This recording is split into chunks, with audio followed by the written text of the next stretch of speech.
Take a moment and look at your dinner plate. That slice of bread, the seared steak, or even the dusting of sugar in your coffee. There is a name you will never see printed on their packaging. That name doesn't glow in neon atop New York skyscrapers. It doesn't headline glossy magazines, and it isn't as loud as Apple or Tesla. Yet, before it ever reached your hands, an astonishing portion of the essential commodities you consume daily has likely passed through their gates. In a world of billionaires who flaunt their wealth with space races and tech empires, one family from a small town in Minnesota chose to disappear. For 160 years, they have quietly woven a web that spans the entire planet. With no public stock records and no pressure from Wall Street, they operate from the deepest shadows, guarding the vital choke points of the global food supply. This empire wasn't built with bricks and mortar. It was built with every ear of corn in Iowa, and every soybean in the Amazon, and every ton of wheat crossing the oceans. They own a private company with annual revenues that rival the total economic output of many mid-sized nations. But behind the slogan, "Feeding the World," lies a harsher reality. Flattened rainforests, manipulated financial markets, and the dark secrets of West African cocoa farms. Why does such a gargantuan power crave invisibility so desperately? And what is the real price we pay for our daily bread? Today, we step inside the fortress of silence of the Cargill MacMillan family, the most powerful ghosts in the food industry. They know exactly what you're eating today, even if you've never heard their name. But to understand how this silent ghost came to acting as a pivotal gatekeeper for the essential ingredients in kitchens across the globe, we must travel back to a time when the empire was nothing more than a single wooden warehouse and a world of chaos. This is the story of the Gilded Age, and the man who turned a nation's misery into a family's fortune. Chapter 1. Seeds of Monopoly. The Gilded Age.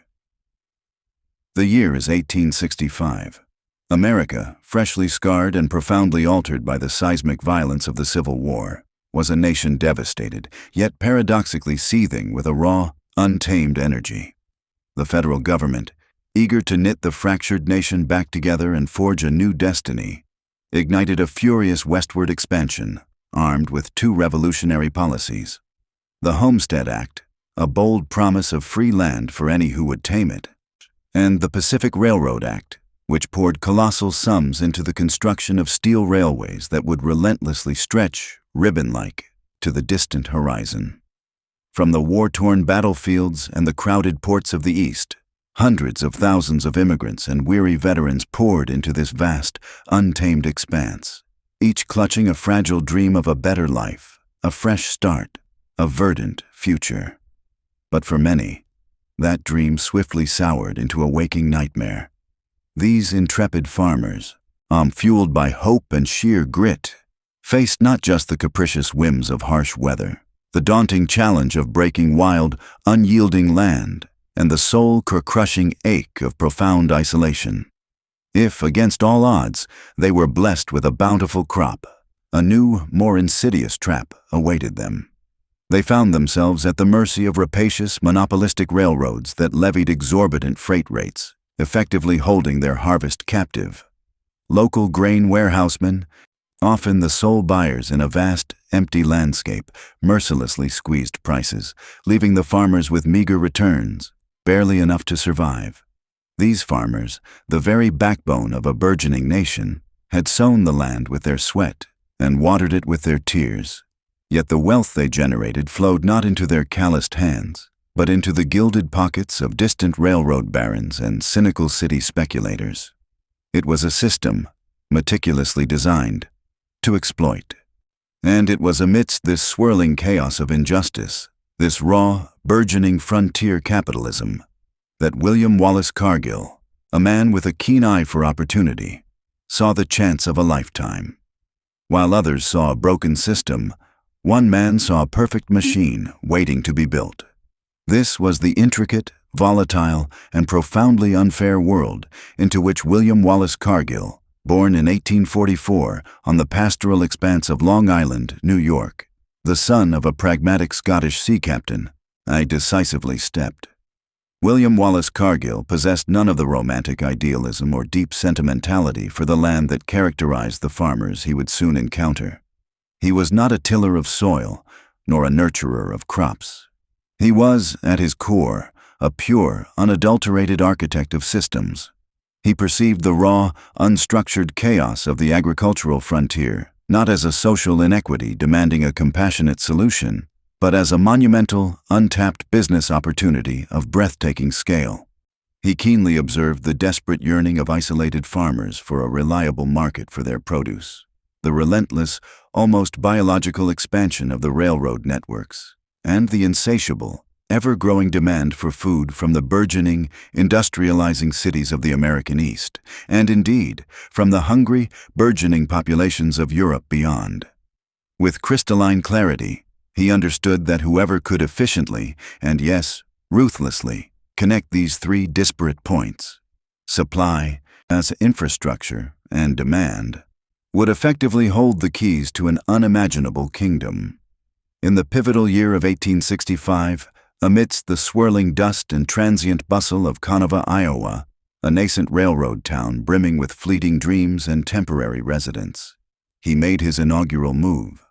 It was deceptively simple, utterly unassuming to the casual observer. He acquired a modest flat-house grain warehouse, strategically situated at the very terminus of a newly laid railroad line. To the local farmers, hauling their precious harvests in creaking wagons, he was merely another middleman, perhaps a shade more organized than the last, but ultimately just another link in a chain they already mistrusted. Yet, Cargill's vision was far grander, far more systematic than simple arbitrage. He wasn't merely engaging in the transactional buying and selling of a commodity. He was, with quiet intent, beginning the painstaking process of creating a network, a complex web of control. He grasped, with profound insight, that the true locus of power resided not in the physical ownership of the grain itself, but in the meticulous control over its storage, its efficient transportation, its intricate financing, and, most crucially, the privileged access to real-time information regarding its price and availability across distant markets. While the Grangers, a burgeoning farmers' movement, vociferously protested the inherent injustices of the system, and their impassioned cries echoing across the prairies, William Wallace Cargill, with a characteristic blend of quiet determination and methodical precision, was not merely adapting to the system. He was subtly, deliberately becoming it. His aim wasn't to build a business that passively served the existing agricultural economy. Instead, he was constructing an intricate, resilient infrastructure designed, in time, to command it, to rationalize its often chaotic processes, and to extract profit from its every single transaction. His unassuming warehouse in Canova, a humble wooden structure amidst the vast Iowa plains, was far more than just a building. It was the foundational cell, the primordial germ, of a vast, invisible empire that would one day extend its silent tendrils across the entire globe. Its quiet, pervasive influence would come to be felt in every kitchen, on every dinner table, and in every meal consumed by billions of people worldwide. The potent seeds of both its breathtaking, world-changing success and its most profound, often damaging controversies were sown precisely there, in the fertile, sometimes blood-soaked soil of post-Civil War America's Gilded Age. William Wallace Cargill's entrepreneurial strategy was a masterclass in leveraging the raw, emerging infrastructure of his era. He was, above all else, a creature of the railroad. As competing rail lines, the formidable Great Northern of the ruthless tycoon James J. Hill, the ever-expanding Chicago and Northwestern, the tenacious Milwaukee Road, relentlessly pushed their steel tracks westward across the pristine prairies of Minnesota, Iowa, and the Dakotas.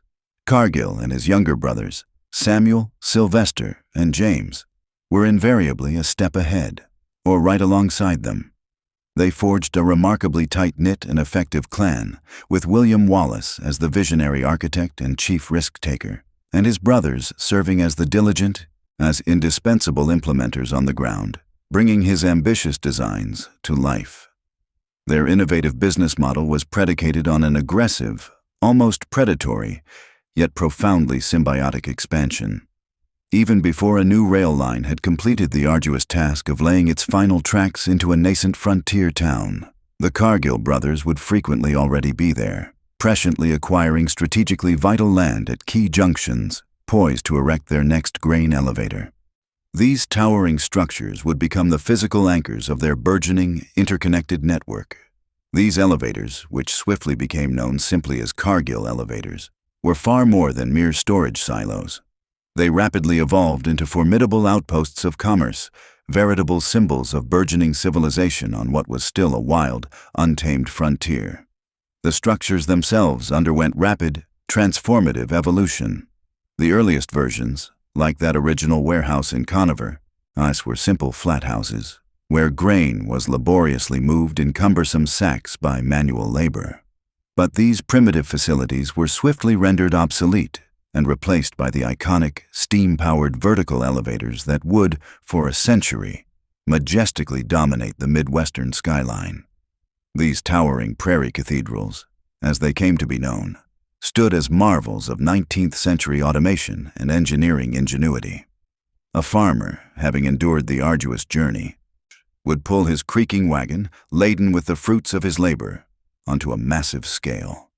Once the precious grain was accurately weighed, the wagon bed would be deftly tilted by an ingenious mechanism, efficiently dumping its contents into a receiving pit below. From there, a relentless system of sturdy leather belts, studded with metal buckets, would begin its ascent, tirelessly hoisting the grain to the very apex of the towering structure. Once at the top, it would be expertly channeled through a series of spouts into different massive bins, meticulously separated based on its quality, its specific grade, precise moisture content, and the precise amount of chaff or other foreign material mixed in. This systematic grain grading, standardized by the burgeoning commodity exchanges, was rapidly adopted by Cargill to aggregate at scale, marking a quiet but profound revolution in agricultural commerce. It was the crucial innovation that transformed grain from a heterogeneous, locally traded product, unique to each farm and farmer, into a standardized, perfectly fungible global commodity. This fungibility allowed Cargill to blend wheat from 100 different farms, mixing it all together into a uniform grade, and then sell it on the bustling commodity exchanges in Minneapolis and Chicago, not as a collection of individual crops, but as a single, predictable product with a known value. For the individual farmer, this shift had a deeply disquieting implication. He was no longer selling his unique crop, the direct result of his personal labor, skill, and intimate knowledge of his land. Instead, he was selling a raw material, an undifferentiated input, instantly absorbed into an anonymous, impersonal industrial flow. Cargill, through its control of infrastructure and information, was the one who effectively set the standard, graded the product, and ultimately determined its market value. This pivotal position bestowed upon him an immense informational advantage, a strategic edge that would define his early dominance. William Wallace Cargill, ever the innovator, was an early and extraordinarily avid adopter of another truly transformative technology, the telegraph. But physical control of the grain was only half the battle. The true dominance lay in a power that moved faster than any locomotive: information. While the isolated farmer, toiling in his expansive fields, knew only the fluctuating price offered at his immediate local elevator, Cargill was, with almost obsessive dedication, wiring his burgeoning network together. From his strategic headquarters in La Crosse, Wisconsin, he could secure near instantaneous price quotes from the bustling, high-stakes exchanges in the East, and even from Liverpool, England, then the undisputed nerve center of the global grain trade. He possessed privileged, or real-time knowledge of market trends, critical crop forecasts from far-flung regions, the intricate fluctuations of shipping rates, and the often volatile political news that could send commodity prices spiraling or soaring. He wielded this information to his immense advantage, adeptly buying low from unsuspecting farmers who were blissfully ignorant of an impending price surge in Chicago, or conversely, selling short when his foresight anticipated a market drop. His extensive elevator network was, therefore, far more than just a physical infrastructure for the efficient movement of grain. It was, crucially, an intelligence-gathering network, a sophisticated nervous system that allowed him to relentlessly profit from the inherent information asymmetry between himself, the well-informed center, and the thousands of geographically dispersed, often uninformed, producers from whom he bought. The Cargill brothers, astute and strategic, offered farmers a deal that was often both too appealing and too necessary for them to refuse. They provided a guaranteed year-round market for their harvest, effectively sparing the farmer the perilous, uncertain, and often financially ruinous journey to a distant city market. They paid in cold, hard cash, a vital lifeline in a chronically cash-poor rural economy, where bartering remained a common, often cumbersome, mode of exchange. And most crucially, as their enterprise metastasized across the frontier, they began to extend credit on a massive, unprecedented scale. They understood, with profound clarity, that the farmer's needs extended far beyond a mere place to sell his grain. He desperately needed seed for the spring planting, lumber to construct his home and barns, coal to survive the brutal, unforgiving winters, and feed for his precious livestock. The Cargill Company, with cunning foresight, began to supply all of it, rapidly transforming itself into a comprehensive, indispensable, one-stop shop for the entire agricultural community. This was not an act of benevolence or charity. It was a brilliant, deeply strategic business move that expertly forged a powerful, self-perpetuating cycle of dependency. These essential supplies were not sold for cash, but rather on credit, with the farmer's future harvest serving as collateral, a formidable system known as a crop lane. This ingenious mechanism transformed the Cargill brothers from simple grain merchants into the de facto bankers of the agricultural frontier, wielding a position of immense and, for the indebted farmer, often inescapable power. In a superficial sense, they were partners in the success of the communities they served, providing crucial resources and stability. Yet, this very system inexorably locked farmers into their burgeoning ecosystem.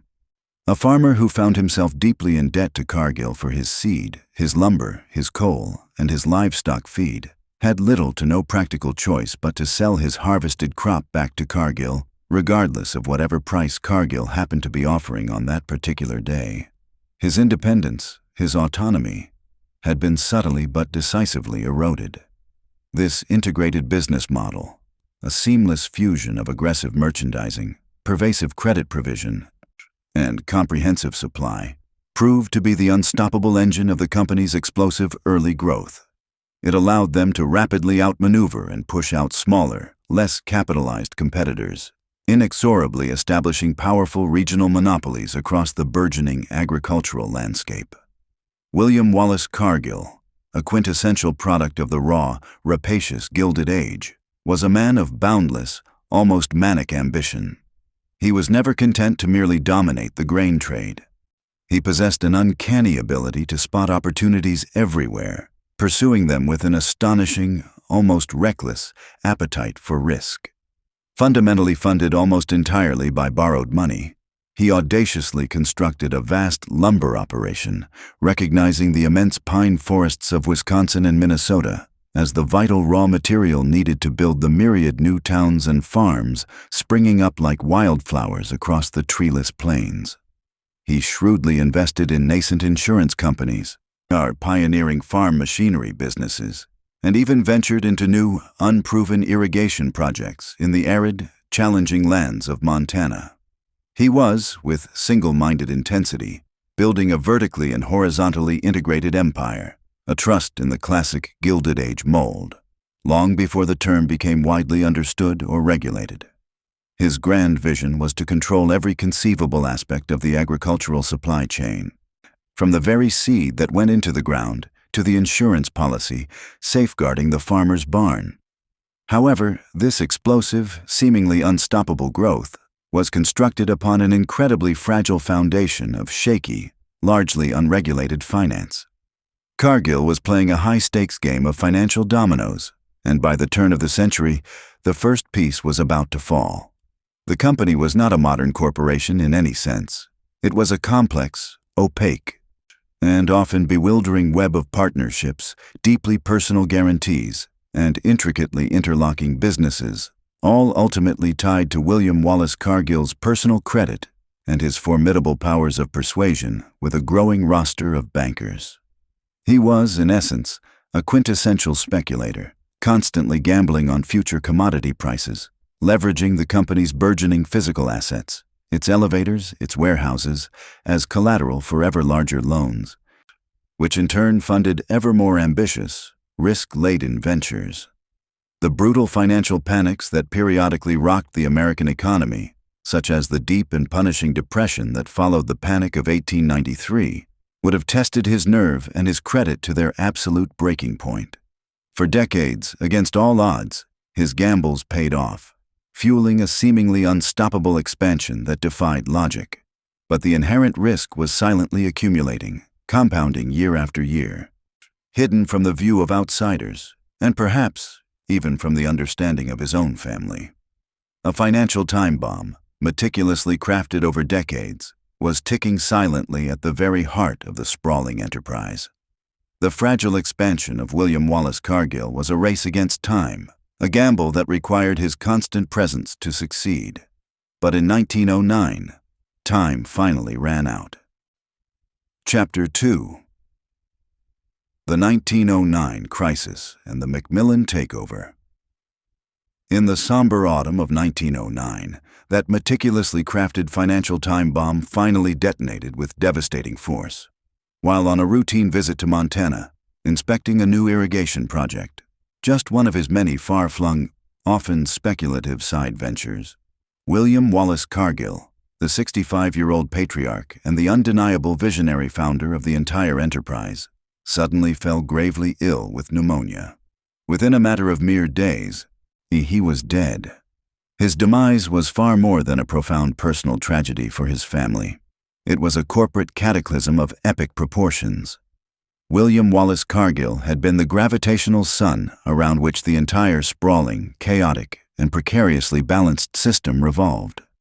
His formidable personal charisma, his unshakable reputation, and his sheer, indomitable force of will had, for decades, held the fragile financial structure together. With him gone, the vital gravitational force simply failed. The company's creditors, who had for so long been placated and reassured by his powerful personal guarantees, began, inevitably, to get nervous. They started asking pointed questions, demanding to see the books, their polite inquiries quickly hardening into insistent demands. As the family, now reluctantly led by William Wallace's son, Will, commenced the arduous and bewildering process of untangling their late father's labyrinthine affairs, a horrifying, almost unbelievable reality slowly came into agonizing focus. The Cargill Empire, which from the outside had appeared to be a monolithic, immensely profitable, and stable enterprise, was, in truth, a precariously over-leveraged enterprise, teetering under a mountain of debt. It was technically insolvent, buried under a crushing mountain of debt so vast and so deeply intertwined that it threatened to wipe out not just the company itself, but the entire accumulated family fortune. William Wallace Cargill's decades of reckless, debt-fueled expansion had finally, irrevocably, caught up with the enterprise he had so brazenly built. The company now teetered precariously on the very financial precipice, facing nothing less than complete and total collapse. The empire needed a savior. But it found a judge, a man who would not just fix the finances, but rewrite the family's entire moral code. The illustrious name of Cargill seemed destined to become a forgotten footnote in history, a cautionary tale of frontier ambition that had tragically overreached itself. In their raw panic and profound desperation, the family turned to one man, John H. MacMillan, Sr. He had married William Wallace Cargill's formidable daughter, Edna, in 1895, and for years had been managing a far more conservative, financially sound branch of the family's diverse business interests. MacMillan was, in every conceivable way, the antithesis of his late, flamboyant father-in-law. Where Cargill had been a charismatic, optimistic risk-taker, MacMillan was austere, meticulously organized, and possessed a deeply ingrained pessimism. A devout Presbyterian of Scottish descent, he viewed debt not as a strategic tool for growth, but as a profound moral failing, a stain upon character. He was the living embodiment of financial prudence and uncompromising rectitude. When he was finally granted full access to the company's utterly chaotic books, he was, quite frankly, profoundly shocked by the financial anarchy he inherited. He would later describe the calamitous situation he uncovered not merely as a series of unfortunate business mistakes, but with cold, righteous fury, as a veritable financial crime. What followed was a long, brutal decade of relentless restructuring and severe penance, an era that would forever define the core culture of the modern company. John H., alongside his equally capable and disciplined brother, Daniel, seized absolute control. They faced down furious, deeply skeptical bankers in intense, smoke-filled boardrooms, not with the grand, empty promises that defined Cargill's era, but with detailed, sober, and meticulously planned strategies for repayment. They pleaded for time and patience, and vowing that every single cent would be repaid, if only they were given the chance to set things right. To back up their solemn words, they embarked upon a painful but absolutely necessary process of surgical amputation. They systematically sold off the riskier, non-core assets that William Wallace Cargill had so passionately loved. The speculative land deals, the experimental projects, the ventures that generated more hope than profit. They ruthlessly shut down unprofitable lines of business and imposed a rigid, almost draconian, centralized financial discipline on an organization that had, until then, never truly grasped the meaning of the word budget. Most importantly, John H. MacMillan forged a new, unbreakable pact with the extended Cargill family. He gathered the clan and laid out the stark, unvarnished reality. For the foreseeable future, there would be no dividends, no easy living off the company's profits. Every single dollar the enterprise earned would be channeled into one purpose, and one purpose only: to pay down the crushing, mountainous debt left by the founder. It was a period of extreme austerity that would endure for years, a collective sacrifice that would sear into the family's corporate DNA an indelible, deep-seated fear of debt, an almost obsessive commitment to retaining earnings for reinvestment, and a profound, unwavering belief in the virtues of privacy and centralized control. Hard work and austerity had kept the company alive, but it would take a global catastrophe to make it truly wealthy again. This was the watershed moment, the crucible, in which the company's very soul was transferred. The venerable name etched upon the door would, by historical circumstance, remain Cargill, but its fundamental guiding philosophy, its quiet, conservative, meticulously methodical, and utterly relentless approach to growth and stability, would forever belong to the MacMillan. The slow, agonizing process of painstakingly paying down the crushing debt consumed the company's singular focus for the better part of a decade, an endless grind of financial rectitude. Then, a truly unlikely and unimaginably horrific event, unfolding on the far side of the world, delivered a dramatic and unexpected salvation. In the fateful year of 1914, the great imperial powers of Europe plunged headlong into the abyss of the First World War. As the conflict devolved into a brutal, grinding slog of trench warfare, consuming men and resources at an unimaginable pace, it simultaneously ignited an unprecedented, insatiable demand for American agricultural products.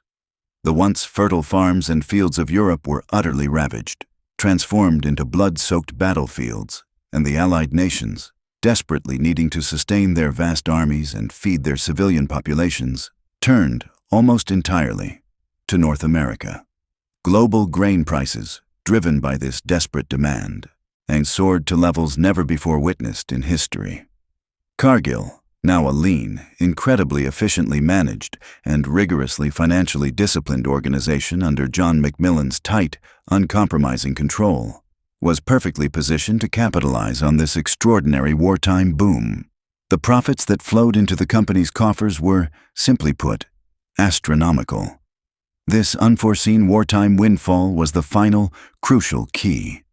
It allowed John MacMillan to finally, after nearly a decade of relentless, soul-crushing effort, pay off the last vestiges of the old debts and, with immense satisfaction, declare the company financially sound and utterly free.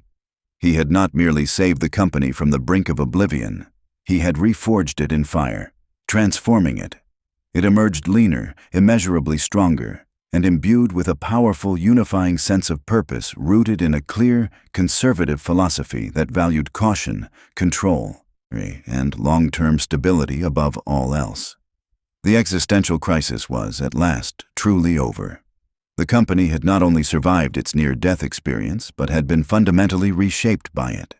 With the immense wealth generated by the Great War, it was now poised not merely to exist, but to transcend its domestic origins, to look beyond the familiar shores of America, and to commence its quiet, methodical transformation into a true global powerhouse.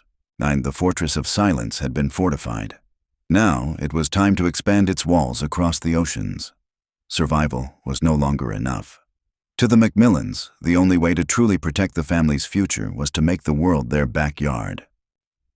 Chapter 3. Global Expansion and the Crucible of War.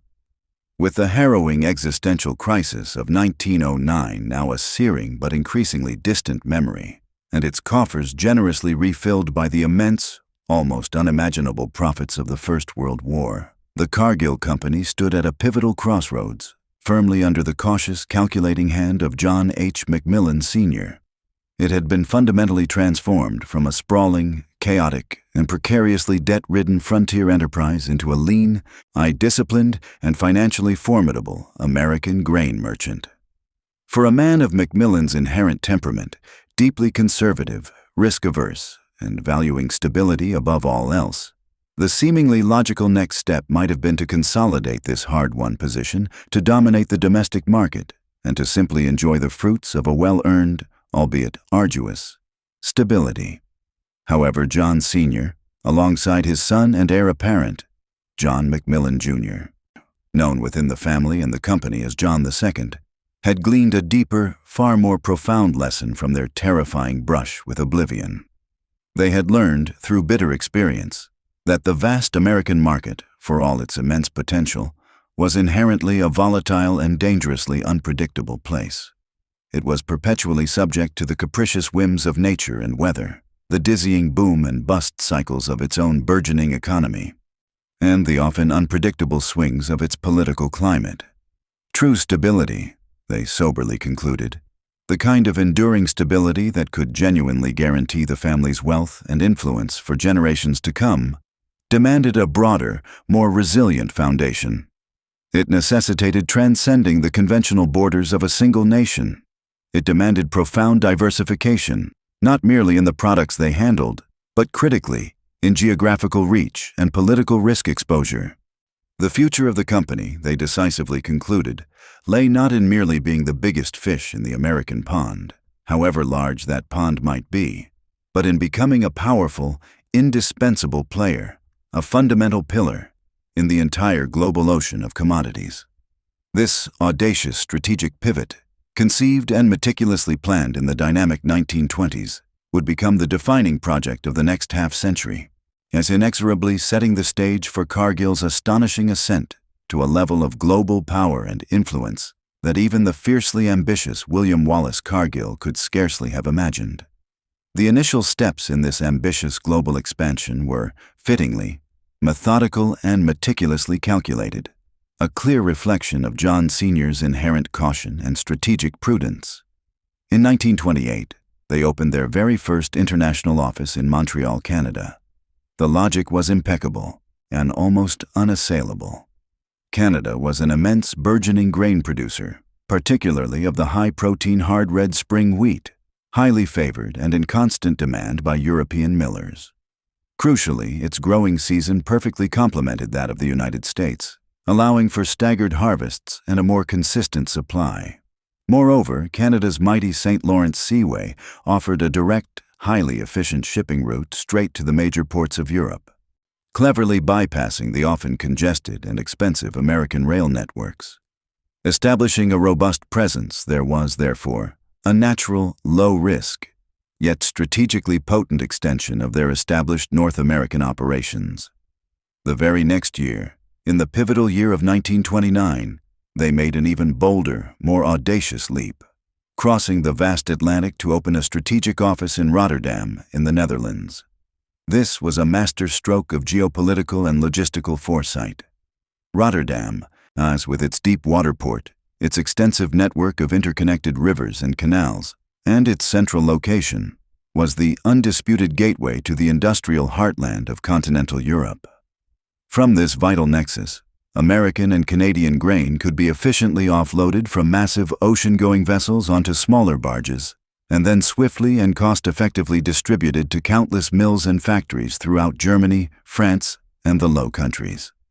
By establishing such a crucial beachhead in Rotterdam, Cargill was positioning itself not merely as an exporter of commodities, but as a key, indispensable player within the European market itself, rapidly gaining invaluable intelligence on local demand, real-time pricing, and the often fickle political currents that could sway markets. Their nascent global strategy soon extended its reach to the Southern Hemisphere. In the 1930s, they strategically established a significant presence in Buenos Aires, Argentina. The strategic advantage derived from this move was enormous. Argentina, with its vast and incredibly fertile Pampas region, was a major agricultural competitor to the United States. Crucially, its harvest cycle was the mirror opposite of North America's. When American farms lay dormant under winter snows, Argentinian fields were golden with ripe wheat. By operating actively in both hemispheres, Cargill achieved the unprecedented ability to source grain year-round, granting it a powerful and almost unassailable competitive advantage over rivals who remained solely dependent on the seasonal North American harvest. This dual-hemisphere operation allowed them to ensure a constant, uninterrupted flow of commodities to their increasingly global customer base, effectively insulating them from the inherent risks of a single bad harvest in any one region, and profoundly enhancing their reputation as the world's most reliable and consistent supplier. This burgeoning global expansion, however, was almost immediately put to the ultimate, most brutal test. The cataclysmic stock market crash of October 1929 plunged the world into the Great Depression. It wasn't merely an economic downturn. It was a cataclysm that ripped through the very fabric of global society, annihilating personal fortunes, shuttering countless businesses, and bringing the once roaring engine of global capitalism to a sputtering, grinding halt. For an untold number of companies, it spelled absolute ruin, a death sentence from which few would recover. Yet, for Cargill, in a paradox that would come to define its history, the Great Depression proved to be a period of immense, even unprecedented opportunity. The company's survival and subsequent triumph were rooted in a deeply ingrained culture of extreme financial conservatism. This ethos, brutally imposed by John H. MacMillan, Sr., in the wake of the devastating 1909 crisis, now emerged as Cargill's single greatest asset.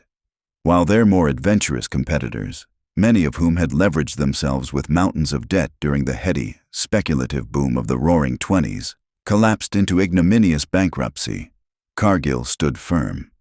Its balance sheet remained pristine, uncluttered by liabilities, and its deep cash reserves, meticulously built from years of retained earnings, allowed it to not merely weather the storm, but to sail through it with remarkable resilience.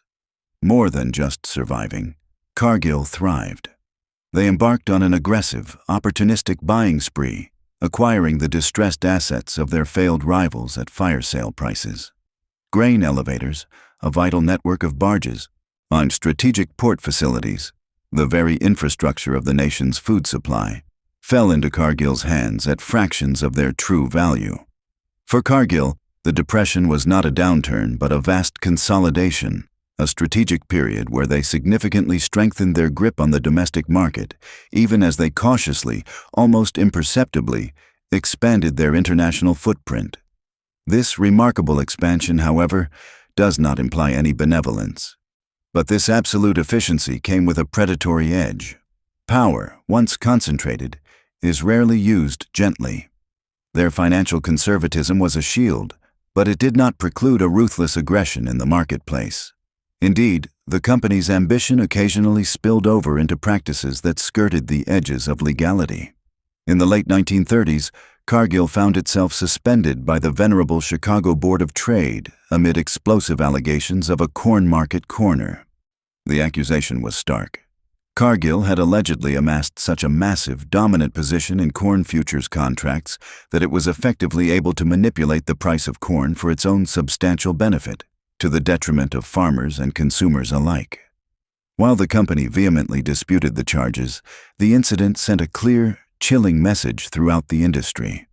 The quiet, private grain merchant from Minneapolis, long perceived as merely a diligent handler of commodities, and was in fact a formidable and dangerous player, one willing to leverage its growing size and unparalleled intelligence to bend the markets to its will. As the world slowly, painfully, climbed out of the Depression's depths, it began to slide inexorably toward another global conflict. For Cargill, the gathering storm of the Second World War would present not only an existential challenge, but also an extraordinary opportunity, as leading to one of the most improbable and revealing chapters in its long history. To fight a global war, the world didn't just need bread, it needed steel. And Cargill was about to prove that a grain merchant could move more than just seeds.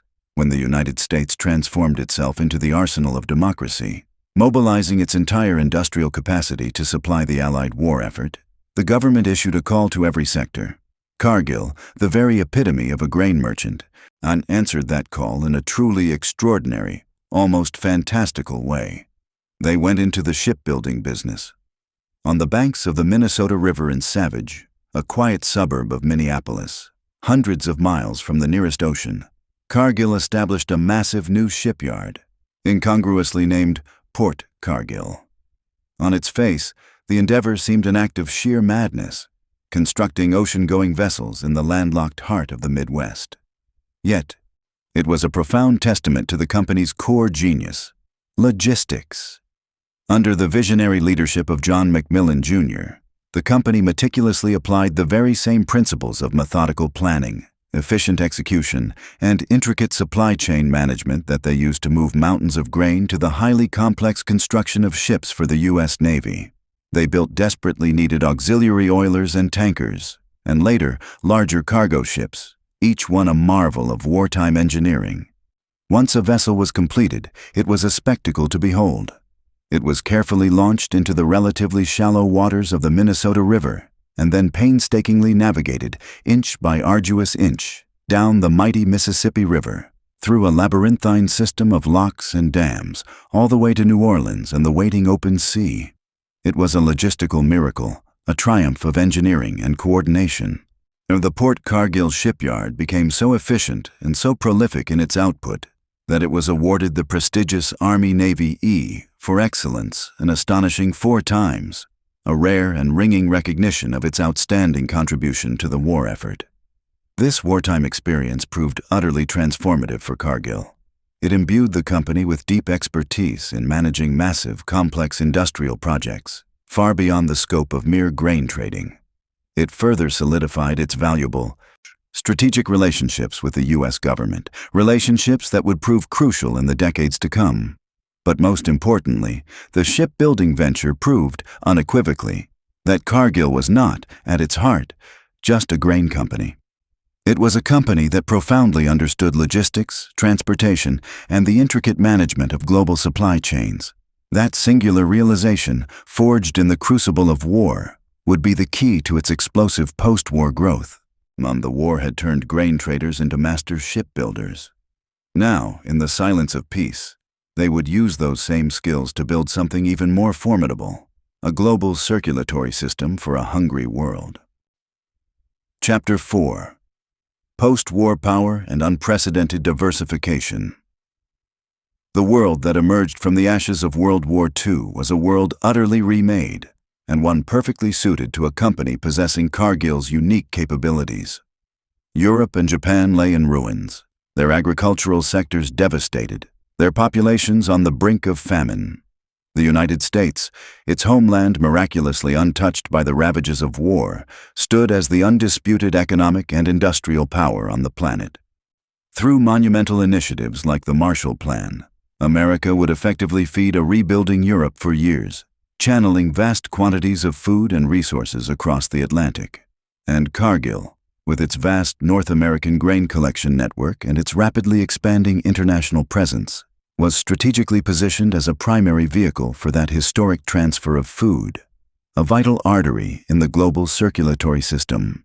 And the post-war era was the dawn of a new age of American-led globalization, and Cargill was positioned squarely at its very epicenter. But to command an empire that now spanned oceans, the family had to do the unthinkable. They had to look beyond their own bloodline for leadership. The leadership of the company also shrewdly evolved to meet this new reality. The third generation of the family came to the fore, but they recognized that the sheer scale and burgeoning complexity of the growing global enterprise required a new level of professional management, one that extended beyond the traditional family structure. In 1960, in a move that was culturally seismic for the fiercely private, family-run business, they appointed Irwin Kelm as the company's chief executive. Kelm was a Cargill man through and through, having risen through the ranks, but critically, he was the first person from outside the founding Cargill and MacMillan families to ever hold the top job. This was a pivotal moment, marking a subtle yet profound transition from a tightly held family dynasty to a professionally managed global corporation, albeit one where ultimate ownership and control remained firmly and non-negotiably in the hands of the family. Under Kelm and his equally astute successors, the company embarked on a breathtaking campaign of diversification.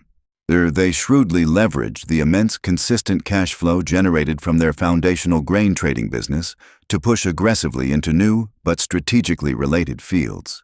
It was a conscious, deliberate strategy to capture more of the value chain of the food system. Instead of merely buying and selling raw grain as a commodity, they began to process it. They invested heavily in animal feed production, rapidly becoming a major, indispensable supplier to the world's burgeoning livestock industry. They moved into flour milling, directly competing with established giants like Pillsbury and General Mills, challenging them on their own turf. They became pioneers in the burgeoning business of soybean crushing, a process that transforms the humble soybean into two incredibly valuable products: high-protein meal for animal feed and versatile vegetable oil for human consumption. The post-war boom in global demand for meat and processed foods made this a fantastically profitable venture, a golden goose for the company. Simultaneously, Cargill's leadership realized a profound truth. The intricate global network they had so painstakingly built to trade grain could, with minor adjustments, be used to trade almost anything. Cargill soon realized that their greatest asset wasn't the grain in their silos, but the knowledge of how that grain moved. If they could move wheat, they could move anything. Their sharp-witted traders in Geneva, their discreet agents in Tokyo, their experienced experts in London. This unparalleled global intelligence network was their true secret weapon, far more valuable than any physical asset. They began to trade sugar, cotton, wool, rubber, steel, and eventually, even the highly volatile markets of petroleum and complex financial instruments. They were leveraging their true core competency, which they now understood was not grain itself, but rather the mastery of global logistics, sophisticated risk management, and the discerning acquisition of proprietary information. Their private status, free from the prying eyes and short-term demands of public shareholders clamoring for quarterly profits and dividends, was the critical enabler of this audacious strategy. The family could take the long view, pouring hundreds of millions of dollars into building this sprawling global network over decades, patiently waiting for the investments to mature and yield their immense returns. By the early 1970s, Cargill had quietly, almost imperceptibly, transformed itself into a diversified global commodities powerhouse. It was, by any measure, one of the largest and most powerful companies in the world. Yet, to the general public, it remained virtually unknown, a silent behemoth operating in the shadows. By 1970, the shadow of the Fortress of Silence had grown long enough to cover the entire globe. But with such immense, unseen power came a new and dangerous kind of scrutiny. Chapter 5: The Great Grain Robbery and the Fortress of Silence. That, however, was all about to change. A single, colossal deal, born of the shifting tides of Cold War geopolitics and a devastating agricultural disaster, would thrust the company out of the shadows and onto the world stage, forever cementing its reputation for secrecy, power, and ruthless efficiency. The stage was set by an unprecedented convergence of events. In the United States, President Richard Nixon was pursuing a bold and risky policy of détente, a political and diplomatic thaw in relations with the Soviet Union, hoping to ease the dangerous tensions of the Cold War. Meanwhile, deep within the USSR, Leonid Brezhnev's centrally planned agricultural system was proving to be a catastrophic, ideologically embarrassing failure. A series of disastrous harvests, a perfect storm of poor planning, unforgiving weather patterns, and a deeply dysfunctional collective farm system had left the Soviet Union facing a massive, politically untenable grain shortfall. The Kremlin was staring down the humiliating and politically dangerous prospect of widespread food shortages and a return to breadlines, a stark reminder of past famines. In a stunning reversal of long-held Cold War policy and ideological dogma, the Soviets secretly decided to turn to their arch-rival, the United States, for help. In the sweltering summer of 1972, a delegation of Soviet officials arrived in the United States on a supposed routine trade mission. But their real, desperate purpose was to buy a staggering, unprecedented amount of American grain as quickly and as quietly as possible, before domestic or international markets could react. They engaged in a series of separate, highly secretive negotiations with a handful of large grain exporting companies that possessed the unique logistical capacity to handle such a massive clandestine order. It was a situation perfectly suited to Cargill's unparalleled strengths. Using their unparalleled global intelligence network, a web of informants and analysts far more sophisticated than even the official channels, the Cargill's executives quickly grasped the true scale of the Soviet shortfall, something even the U.S. Department of Agriculture, caught off guard, had failed to fully comprehend. They realized this was not merely a large purchase. This was a national emergency for the USSR, and the Soviets were willing to pay almost any price to avert a crisis. The deal that was struck was monumental in its scale and audacity. Cargill, along with a few other major U.S. exporters, sold an estimated 440 million bushels of wheat to the USSR, a mind-boggling figure that represented roughly 30% of the prior 5-year U.S. average wheat production. The execution of this deal was a masterpiece of commercial intelligence and logistical prowess, a triumph of coordination across continents. But it was all done in near-total secrecy, under a shroud of commercial discretion. The aftermath was explosive. For Cargill, the deal was a financial coup of historic proportions. Its revenues and profits skyrocketed to unprecedented levels, cementing its status as an undisputed corporate giant, a titan of global trade. But for the American public, the consequences were dire and immediate. The massive, unannounced sale, conducted in secrecy, completely depleted U.S. grain reserves. The sudden, artificial scarcity caused the domestic price of wheat, corn, and soybeans to skyrocket almost overnight. This, in turn, drove up the price of staple foods like bread, cereal, meat, and milk for every American consumer, hitting household budgets hard. When the true scale and clandestine nature of the deal finally became public knowledge, a firestorm of outrage erupted across the nation. It was furiously dubbed the Great Grain Robbery by indignant politicians and sensation-seeking journalists. The public felt profoundly betrayed. It seemed that a handful of secretive private companies had colluded, implicitly or explicitly, with the government to sell the nation's precious food supply out from under them, reaping massive, undisclosed profits, while ordinary American families paid a steep price at the grocery store, and all to feed a Cold War adversary. The scandal led to congressional hearings, bitter accusations, and a relentless firestorm of negative publicity. For the first time, the invisible empire of Cargill was suddenly, uncomfortably, visible. The Great Grain Robbery had made them fantastically richer and undeniably more powerful, but it had also cast a long, dark shadow over their carefully guarded reputation, branding them in the public mind as a powerful, secretive, and ruthlessly self-interested force, capable of moving global markets and influencing international relations, all while operating far from the public eye. And the firestorm of public outrage that followed the Great Grain Robbery of 1972 was a profound shock to the intensely private culture of Cargill. For the first time in its long history, the company's name was being debated in the solemn halls of Congress, shouted by angry protesters, and denounced on the nightly news programs. They were accused of being war profiteers, price gougers, and shadowy manipulators of the nation's food supply. Epithets that cut deep into the family's carefully cultivated image of quiet diligence.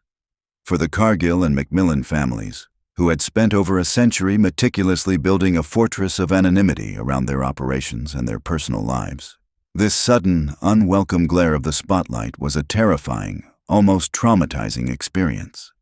Their response was not to engage, to explain, or to apologize. It was, instinctually, to retreat even further into the shadows. They pulled the shades down even tighter, reinforced the metaphorical walls of their corporate castle in Minneapolis, and recommitted themselves with renewed fervor to the family's core tenet: silence. The public's anger was a warning, but to Cargill, it was also a distraction. While the politicians shouted, the company was quietly using its new mountains of cash to buy the very ground Americans walked on. But while the family retreated from public view, the company they owned did the exact opposite. Flushed with the unprecedented cash infusion from the Soviet deal, a windfall of unimaginable proportions, Cargill embarked on a new and even more aggressive phase of expansion. It began using its immense financial power to solidify its dominance over the entire American and, increasingly, the global food chain. The late 1970s and 1980s were a period of intense strategic consolidation. The company's leadership, a shrewd mix of seasoned professional managers and sagacious family members like Whitney MacMillan, who would be the last family member to serve as CEO, recognized a crucial truth. The grain trading business, while immensely profitable, was also inherently volatile and subject to the unpredictable whims of politics and weather. The real path to unshakable, long-term power and stability lay in owning the entire vertical, controlling every critical link in the chain. From the farmer's field to the consumer's dinner plate, they strategically deployed the profits from the grain deal as a massive war chest, methodically moving into new, critical sectors of the food industry. In 1978, they acquired Leslie Salt, a major producer of salt based in the San Francisco Bay Area. On the surface, it seemed like an odd, almost random, fit for a grain company. But the strategic logic was impeccably sound. Salt was not just a seasoning. It was a fundamental industrial and food commodity, essential for everything from food processing and preservation to complex chemical manufacturing. The acquisition gave Cargill control over yet another basic building block of the modern food system.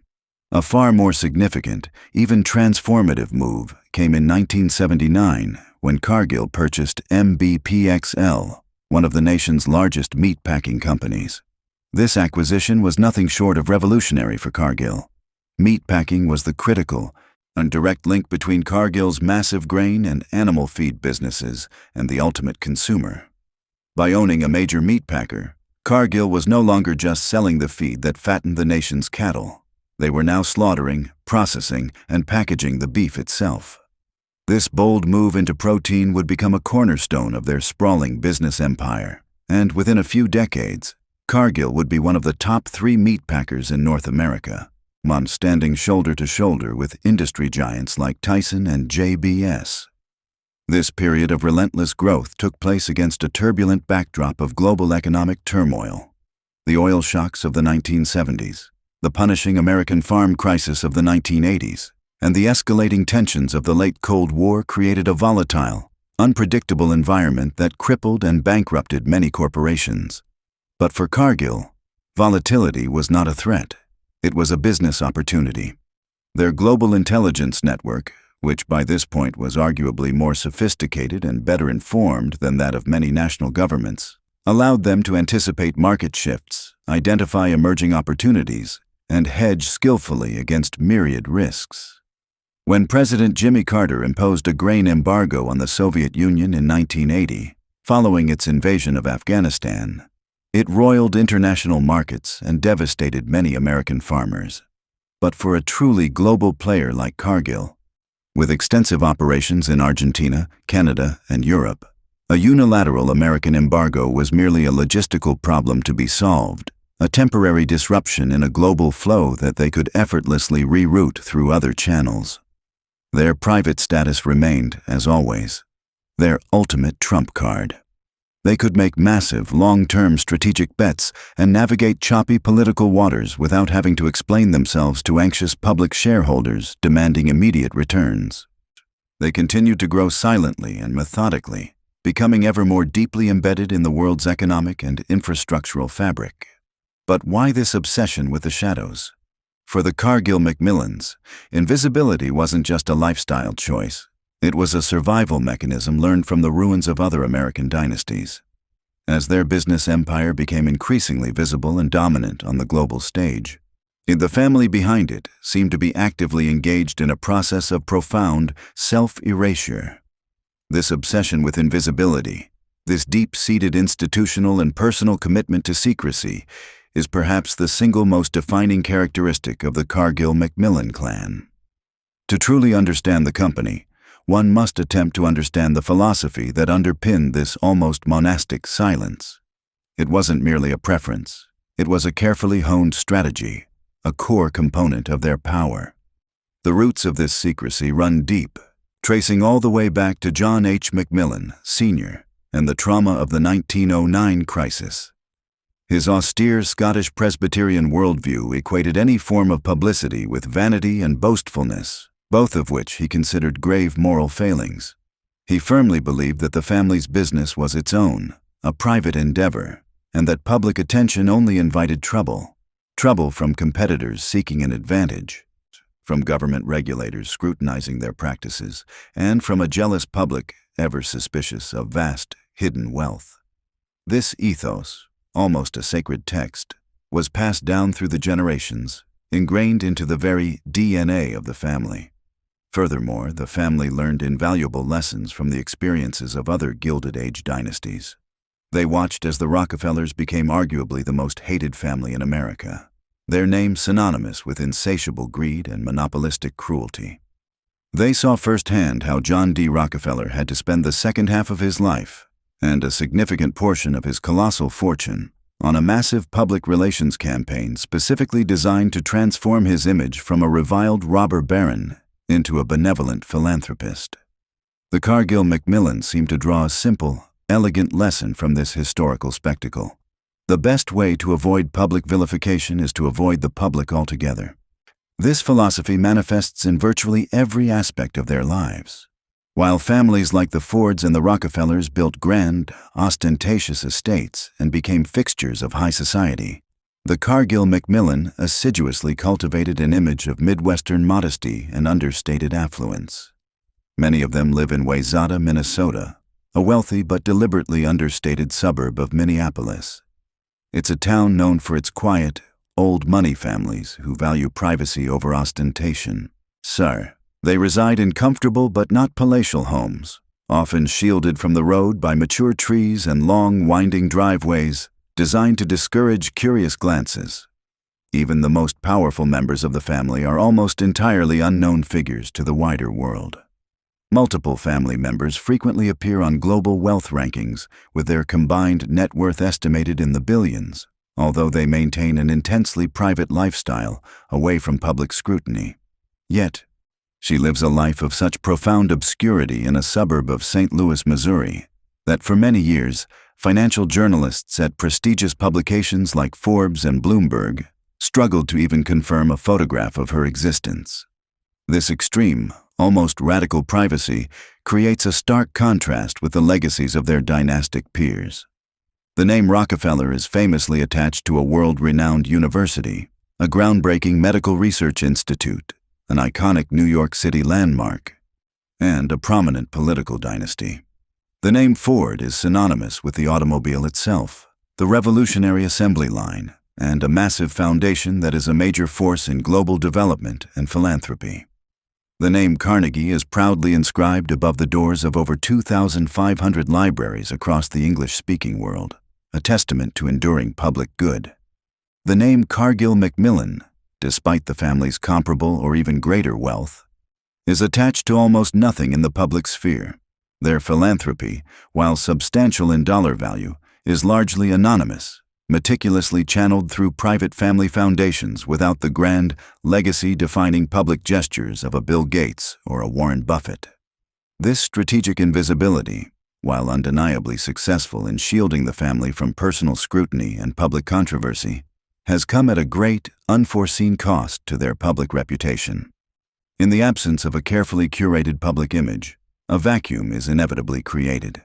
And into that vacuum, a much darker, more sinister narrative has taken root.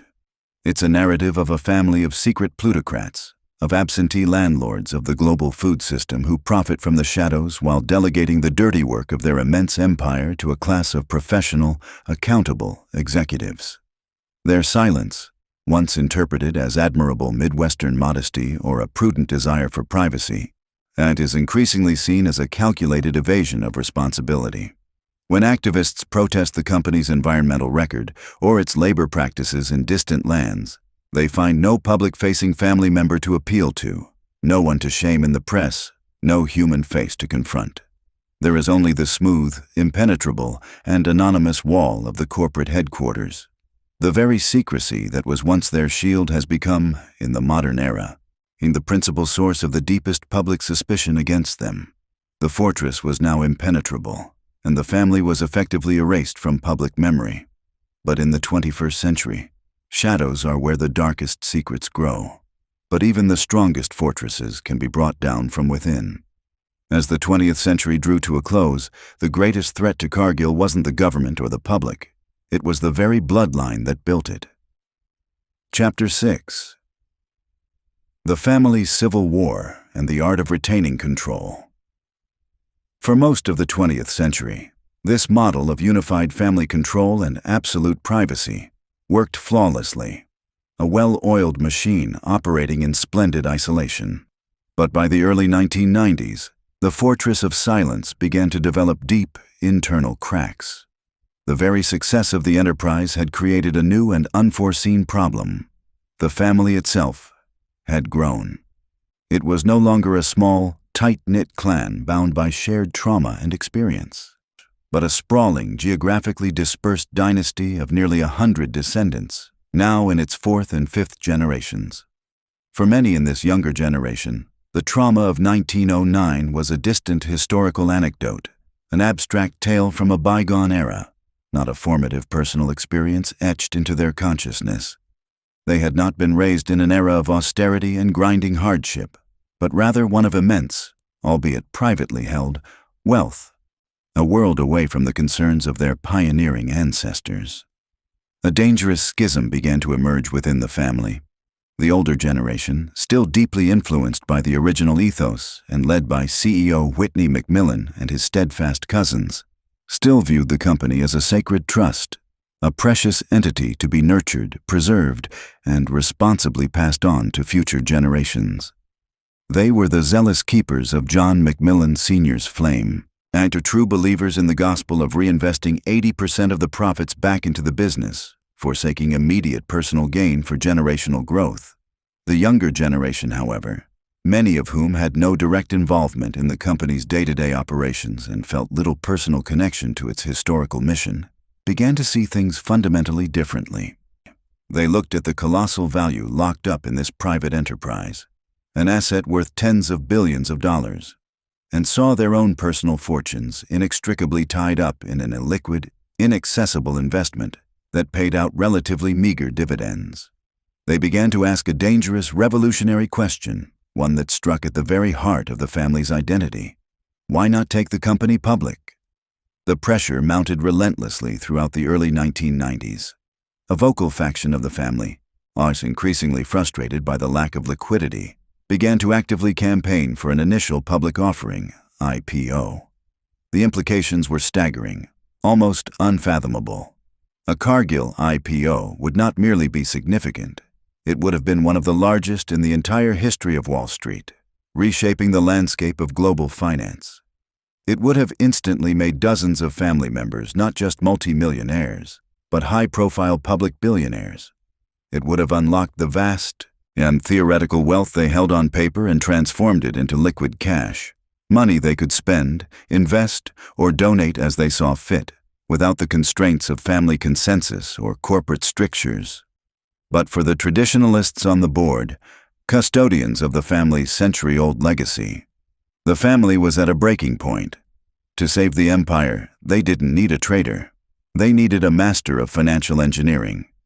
Company's board, for the staunch traditionalists guarding the family's legacy, the very notion of a public offering was anathema, a profane betrayal.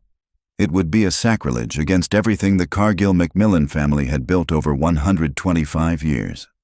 Going public, they argued, meant an unthinkable surrender of control, ceding their carefully cultivated autonomy to the capricious whims of the stock market, submitting to the relentless demands of Wall Street analysts, and exposing their innermost financial secrets through mandated quarterly reports. This transparency, they feared, would not only compromise their strategic advantage, but also erode the very foundation of their success, a culture of patient, long-term investment, free from short-term market pressures. It would, without doubt, demolish the invisible empire they had so meticulously constructed and guarded. The family, despite its outward veneer of quiet strength, and found itself embroiled in a deeply serious civil war. It was a conflict waged not with open hostility, but with polite yet firm intransigence, threatening to cleave the venerable institution apart from within. As the clamor for an IPO from certain factions reached a fever pitch, pushing the company to a critical precipice, Cargill's leadership, under the astute guidance of Whitney MacMillan, conceived and executed a brilliant, quintessentially Cargill solution. It was a move of immense financial engineering, intricately designed not just to navigate complex monetary waters, but, more importantly, to resolve a profound human problem, a family schism, while crucially ensuring that ultimate control remained precisely where it had always been, within the private confines of the family's trusted circle. In 1993, this masterstroke was unveiled, the creation of an Employee Stock Ownership Plan, or ESOP. Ostensibly, this initiative was presented as a magnanimous gesture, a way to honor and reward Cargill's legions of loyal employees by granting them a tangible stake in the business they helped build. Yet, beneath this laudable surface lay its true strategic purpose: to meticulously defuse the internal family civil war. The mechanics were nothing short of ingenious.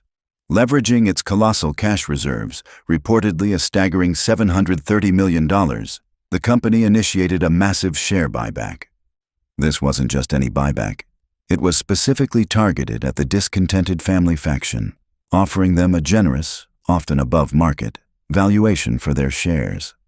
These family members, who had yearned for liquidity, finally received the massive cash payout they had demanded. This newfound wealth allowed them to diversify their vast fortunes, pursue independent ventures, and, crucially, peacefully exit the private dominion of Cargill. But here lay the stroke of genius. Instead of simply canceling these repurchased shares or reselling them on the open market, they were strategically vested in the newly formed ESOP. This plan, now acting on behalf of the employees, collectively owned approximately 17% of the company. This singular, elegant maneuver achieved a multitude of critical objectives. It effectively silenced the internal rebellion by providing the restless, cash-hungry faction with the liquidity they craved, removing their immediate incentive to push for an IPO. Simultaneously, it forged a powerful new incentive for Cargill's dedicated workforce, transforming them into quasi-owners with a vested interest in the company's long-term prosperity. Most importantly, this innovative structure ensured that every single share of company stock remained firmly in private hands, far from the prying eyes and grasping clutches of Wall Street.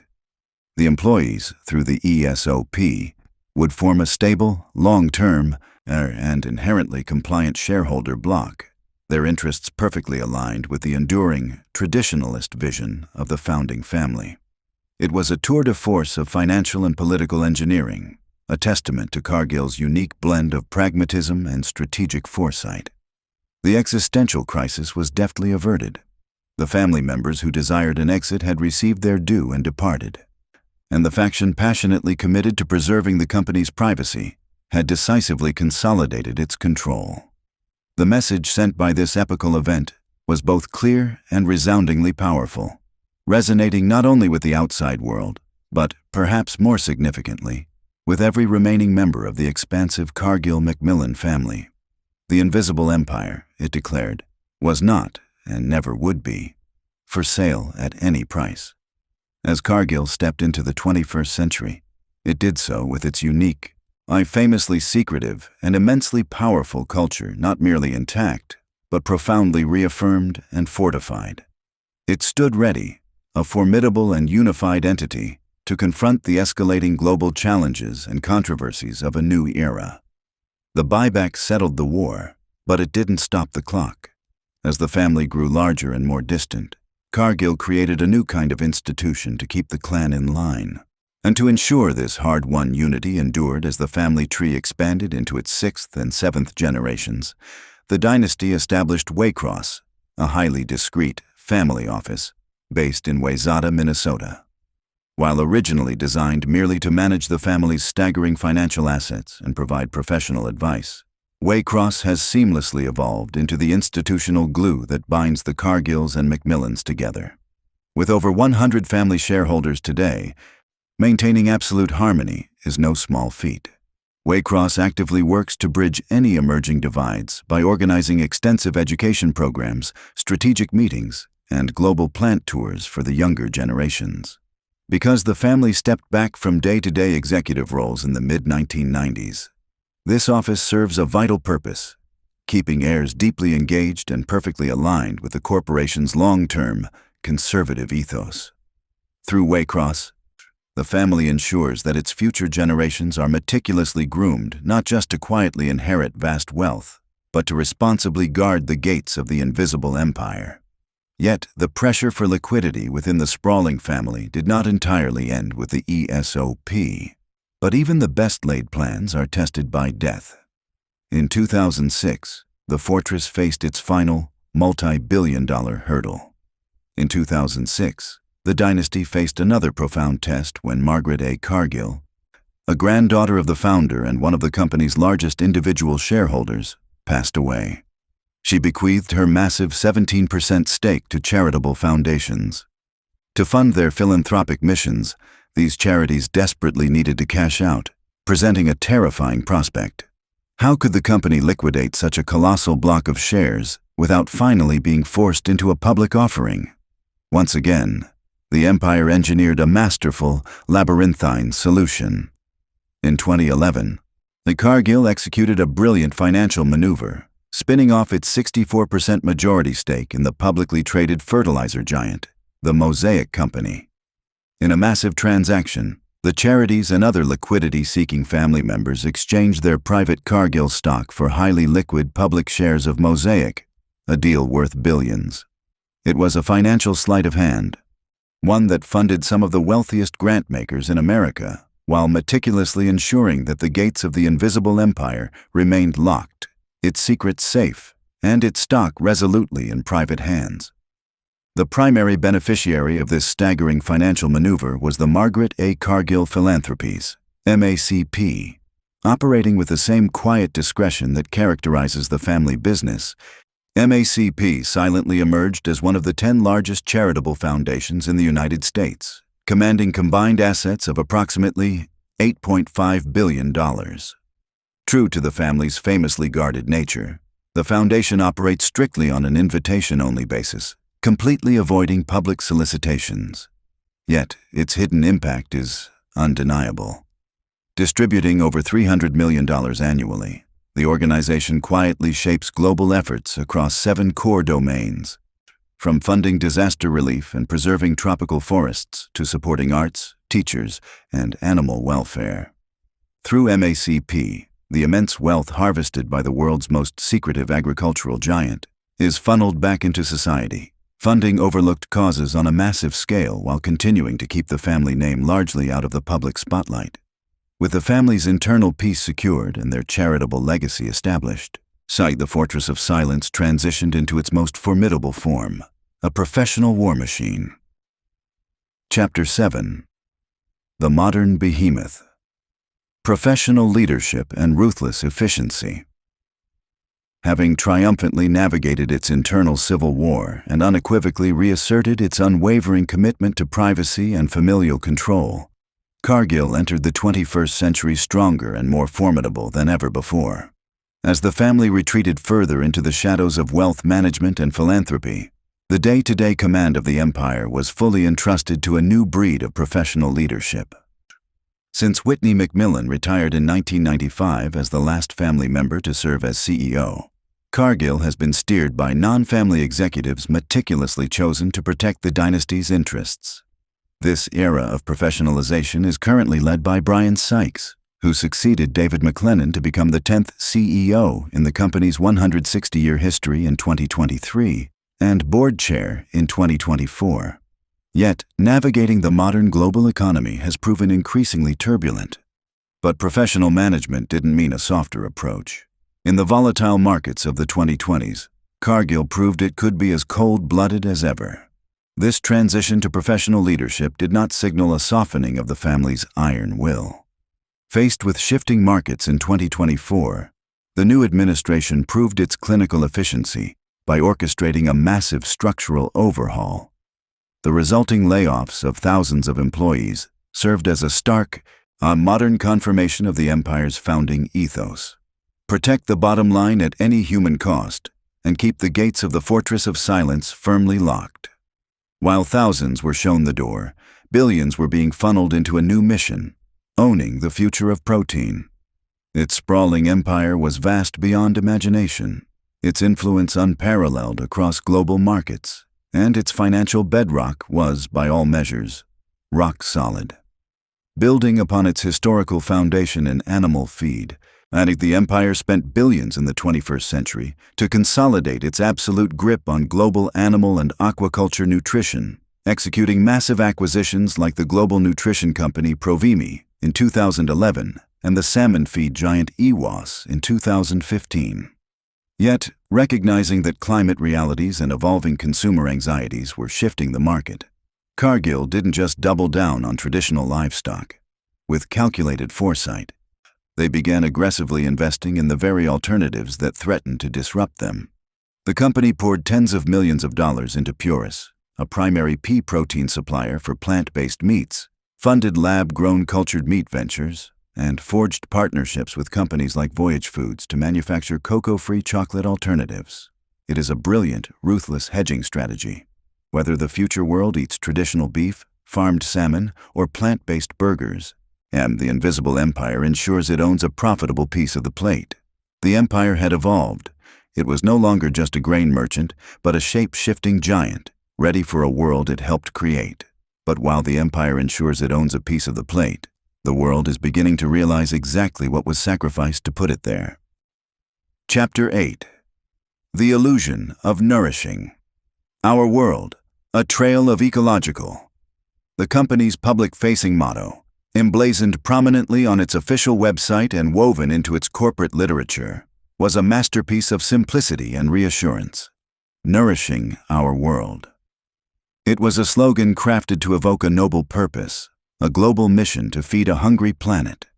It conjured idyllic images of endless golden fields of wheat swaying gently in the breeze, of bountiful harvests overflowing with life, and of a benevolent corporation working in perfect harmony with the earth to sustain all of humanity. It was, in essence, a triumph of corporate branding, painting a picture of virtuous global stewardship. However, for a rapidly growing chorus of increasingly vocal critics, including dedicated environmental scientists, impassioned human rights activists, venerable indigenous leaders, and tenacious investigative journalists, this carefully constructed and benign facade concealed a far darker and infinitely more troubling reality. They began to meticulously construct and powerfully articulate a stark, damning counter-narrative, one that challenged the very core of Cargill's self-proclaimed mission. These critics argued, with mounting evidence, that in its relentless, profit-driven quest to nourish the world, critics and environmental investigators argue that Cargill's expansive supply chains leave a significant ecological footprint, with operations deeply linked to regions under intense deforestation pressure. Perhaps no single issue more vividly encapsulated the destructive power of Cargill's business model than its pivotal and often devastating role in the relentless deforestation of the Amazon rainforest. The Amazon, after all, is not merely a collection of trees. It is a planetary life support system of unparalleled importance. It is the world's largest rainforest, with a continental-sized ecosystem that single-handedly generates a significant portion of the Earth's oxygen, plays a critical role in regulating global weather patterns, and holds within its ancient trees and rich soils a vast, irreplaceable store of carbon. Moreover, it is a biodiversity hotbed, home to an unparalleled diversity of life forms and the ancestral lands of hundreds of distinct indigenous cultures, each with a profound spiritual and historical connection to the forest. For decades, the Amazon had endured threats from illegal logging, expanding cattle ranching, and rudimentary subsistence farming. But in the early 2000s, a new and far more powerful, insidious driver of destruction emerged: the insatiable global demand for soy. And, at the very heart of that burgeoning new threat, critics charged, stood Cargill. In 2003, Cargill proudly announced the completion of its massive, state-of-the-art port facility in the city of Santarém. This was no ordinary port. It was a strategically vital location in the Brazilian state of Pará, plunging deep into the heart of the Amazon basin. To the company and its eager investors, the port represented an unmitigated triumph of modern engineering and logistical prowess. It was hailed as a gleaming new superhighway, meticulously designed to efficiently channel vast quantities of soybeans from the rapidly expanding agricultural frontier of the Brazilian interior onto massive, ocean-going vessels bound for the hungry markets of Europe and China. However, to a horrified coalition of environmental groups, this gleaming port was nothing less than a dagger plunged directly into the fragile heart of the world's lung. They argued, with growing urgency, that the port acted as an irresistible economic magnet, inexorably drawing the forces of deforestation deeper into the Amazon. It created a guaranteed, high-volume market for soy, thus providing an enormous financial incentive for large-scale agribusiness operations and opportunistic local land speculators to clear vast, irreplaceable tracts of pristine, ancient rainforest. Their goal: to plant the lucrative golden crop that promised immense profits.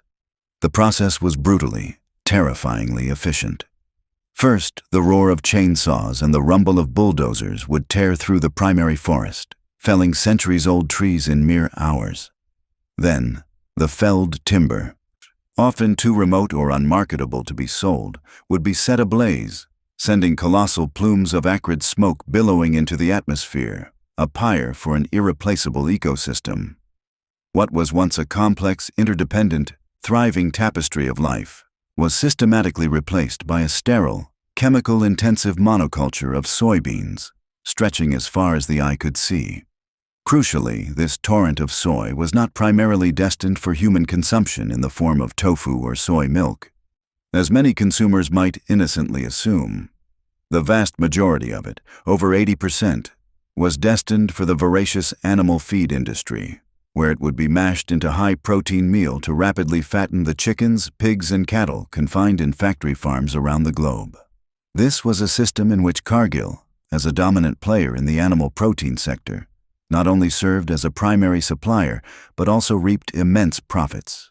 The Santarém port thus became the critical choke point, as the undeniable conduit that directly linked the ecological devastation unfolding in the Amazon rainforest to the dinner plates of unsuspecting consumers thousands of miles away. In 2006, the formidable international environmental organization Greenpeace launched a brilliant and utterly devastating campaign that meticulously laid this hidden supply chain bare for the world to see. In a painstakingly researched report titled "Eating Up the Amazon," they combined cutting-edge satellite imagery, daring undercover investigations, and painstaking supply chain analysis to forge an undeniable, irrefutable link. Their evidence was compelling. They showcased harrowing satellite photos of huge swaths of rainforest being annihilated. They tracked the trucks laden with soy from these newly deforested areas directly to Cargill's gleaming white silos at the Santarém port, and then, with forensic precision, They traced the shipping manifests of the gargantuan vessels departing that port to their final destinations in Europe. The report culminated in a powerful, shocking revelation that sent ripples through the global food industry. The very soy that was annihilating the Amazon rainforest was ending up in the animal feed used to raise the chickens sold in McDonald's iconic Chicken McNuggets and in supermarkets across the European continent. And the ensuing campaign was an unmitigated public relations nightmare, not only for Cargill, but perhaps even more so, for its globally recognized corporate customers. Activists, dressed dramatically in chicken costumes, defiantly chained themselves to the gates of the Santarem port, their symbolic protest amplified by a global media frenzy. The coverage was immediate, widespread, and overwhelmingly negative, depicting Cargill as an environmental pariah. The public pressure became immense and reaching a boiling point. Later that year, in a landmark victory for the burgeoning environmental movement, Cargill and other major grain traders, under duress, reluctantly came to the negotiating table. They agreed to the Amazon soy moratorium, a historic pact in which they collectively pledged not to purchase soy grown on any land in the Brazilian Amazon that had been cleared after July 2006. The moratorium, surprisingly, proved to be remarkably effective, demonstrably slowing the rate of deforestation directly linked to soy cultivation within the Amazon biome. However, critics were quick to point out that this was far from a proactive act of corporate stewardship or a change of heart. It was, rather, a reluctant concession, forcibly extracted from the company only after it had been publicly and comprehensively shamed on the world stage, its destructive practices exposed for all to see. The fire in the Amazon was just the first spark. Soon, the trail of destruction would spread across oceans, following the company's insatiable hunger for profit. Moreover, this hard-won victory was far from complete. While the moratorium offered a protective shield to the Amazon biome, it inadvertently created a leakage effect. The world's insatiable demand for soy did not diminish. Instead, the relentless march of bulldozers simply shifted to another, less famous but equally vital, Brazilian ecosystem, the Cerrado. The Cerrado, a vast tropical savanna, is a breathtaking landscape of expansive grasslands, uniquely twisted trees, and deep-rooted vegetation that covers more than 20% of Brazil's landmass. It is a crucial global carbon sink and an undeniable biodiversity hotspot, home to thousands of unique species found nowhere else on Earth. Because it fell outside the geographical scope of the Amazon soy moratorium, the Cerrado rapidly became the new sacrifice zone for unchecked soy expansion. Cargill, while meticulously abiding by the strict letter of the Amazon Agreement, continued to aggressively source soy from the Cerrado, where the agricultural frontier was advancing at an alarming and accelerating rate. It was a classic, frustrating example of a problem being merely displaced, not genuinely solved. A stark demonstration of how a powerful company could meticulously follow a narrow set of rules while simultaneously continuing to contribute to a broader, escalating environmental catastrophe. This troubling narrative of environmental degradation tragically repeated itself in another equally fragile and vital part of the world, the ancient rainforests of Southeast Asia. Here, the primary commodity fueling the destruction was not soy, but palm oil. In the late 20th and early 21st centuries, palm oil emerged as a true miracle ingredient for the global food and consumer goods industries. It is an incredibly efficient and remarkably versatile vegetable oil, found in an estimated 50% of all packaged products lining supermarket shelves, from cookies, ice cream, and pizza dough to lipstick, soap, and shampoo. It is also a key feedstock for the burgeoning biodiesel industry.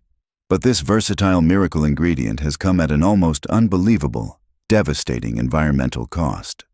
The vast majority of the world's palm oil is cultivated in Indonesia and Malaysia, on land that was once ancient, carbon-rich rainforest, teeming with life. To establish the massive, almost military-style monoculture plantations where oil palms are grown, vast areas of irreplaceable forest are indiscriminately cleared. This brutal process directly obliterates the habitat of countless endangered species, most famously the iconic orangutan, which has been pushed to the very brink of extinction. Furthermore, much of this precious rainforest grows on deep, vulnerable layers of peat, ancient organic soils that are rich in stored carbon. To plant the oil palms, these peatlands must first be extensively drained. When peat is drained and subsequently exposed to the air, it oxidizes, releasing massive, catastrophic amounts of stored carbon dioxide into the atmosphere, directly contributing to climate change. These dried-out peatlands also become incredibly flammable, leading to the devastating, continent-sized forest fires that regularly choke Southeast Asia in a thick, toxic haze year after year. Cargill's role in this unfolding crisis is undeniably central. While the company is not one of the largest direct plantation owners, it is one of the world's biggest refiners and traders of palm oil.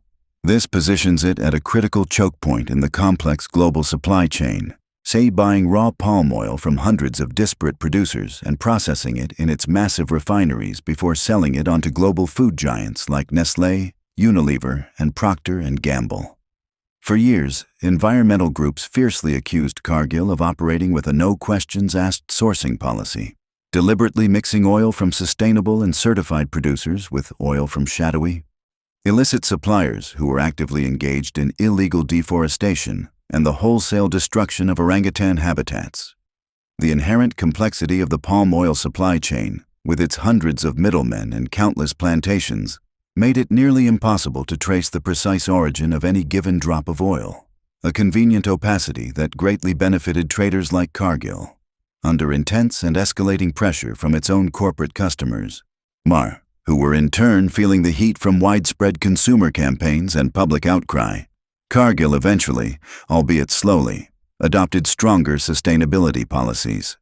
However, critics continue to maintain that the actual implementation of these policies has been excruciatingly slow, and that Cargill's vast supply chain remains at an alarmingly high risk of being contaminated with dirty palm oil, the product of ongoing destruction.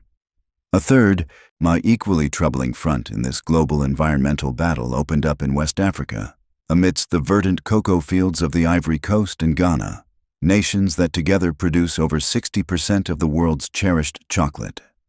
In 2017, the environmental watchdog group Mighty Earth published yet another bombshell report, this one starkly titled, Chocolate's Dark Secret. Utilizing cutting-edge satellite imagery combined with intrepid on-the-ground investigations, they exposed a shocking and devastating reality. A huge portion of the cocoa flowing out of the Ivory Coast was being cultivated illegally inside the nation's designated national parks and protected forests. The report meticulously documented how, over the preceding decades, roughly 90% of the country's once protected areas had been systematically cleared and converted into sprawling cocoa plantations. This rampant, illegal deforestation was having a devastating or irreversible impact on the region's unique and irreplaceable biodiversity. The majestic population of forest elephants had plummeted to just a few hundred, teetering on the brink of extinction. The chimpanzee population had been decimated, their complex social structures shattered.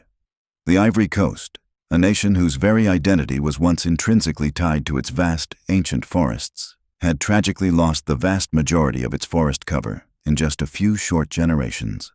And the primary, our undeniable driver behind this ecological catastrophe was the world's insatiable, ever-growing appetite for cheap chocolate.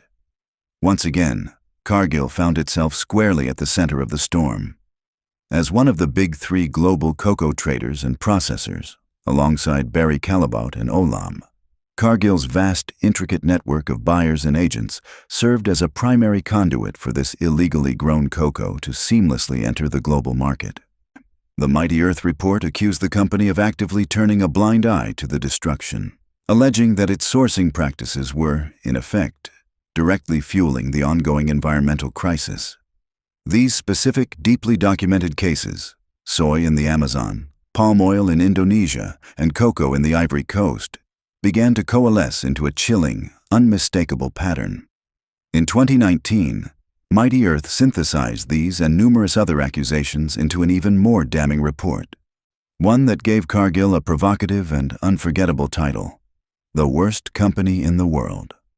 The report's central, overarching argument was that what rendered Cargill so uniquely destructive was not any single, isolated issue, but rather the cumulative, global, and profoundly systemic nature of the environmental damage inextricably embedded in almost all of its major commodity supply chains.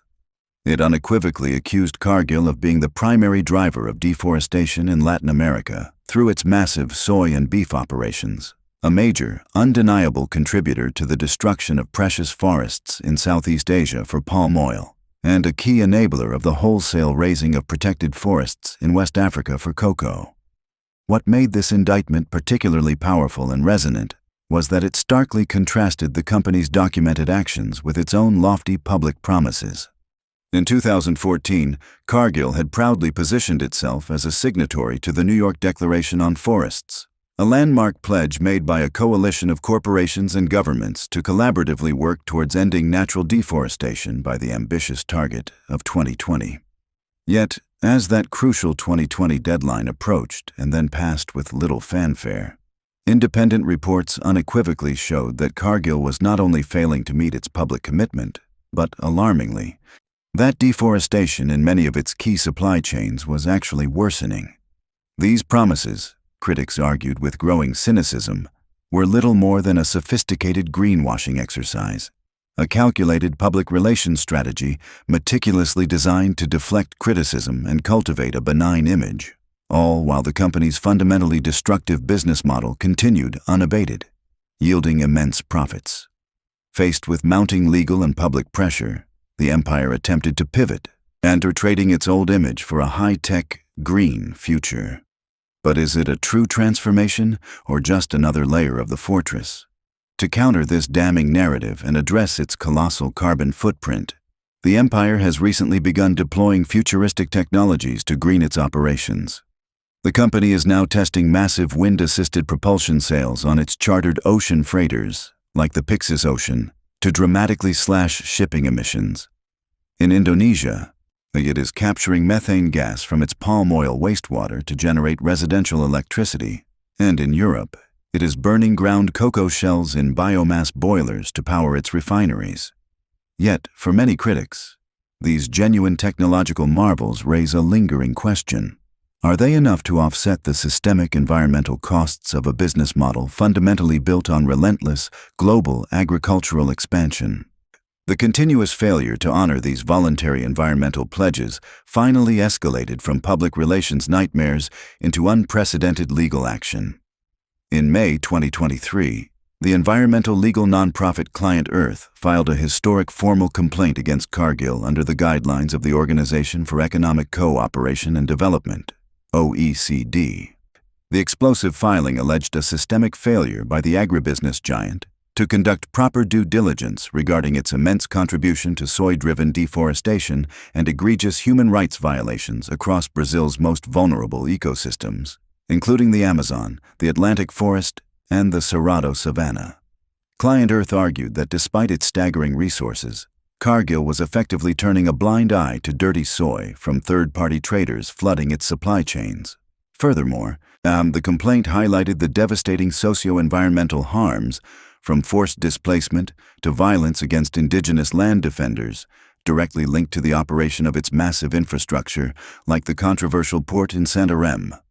It marked a historic turning point, the first time the notoriously secretive empire was being formally held to account under international standards for its catastrophic footprint. The machinery of this invisible empire, however, is not fueled by Cargill's profits alone. It relies on the quiet complicity of global finance. Despite its extensive legacy of environmental degradation and human rights abuses, Cargill continues to receive massive backing from some of the world's largest banks.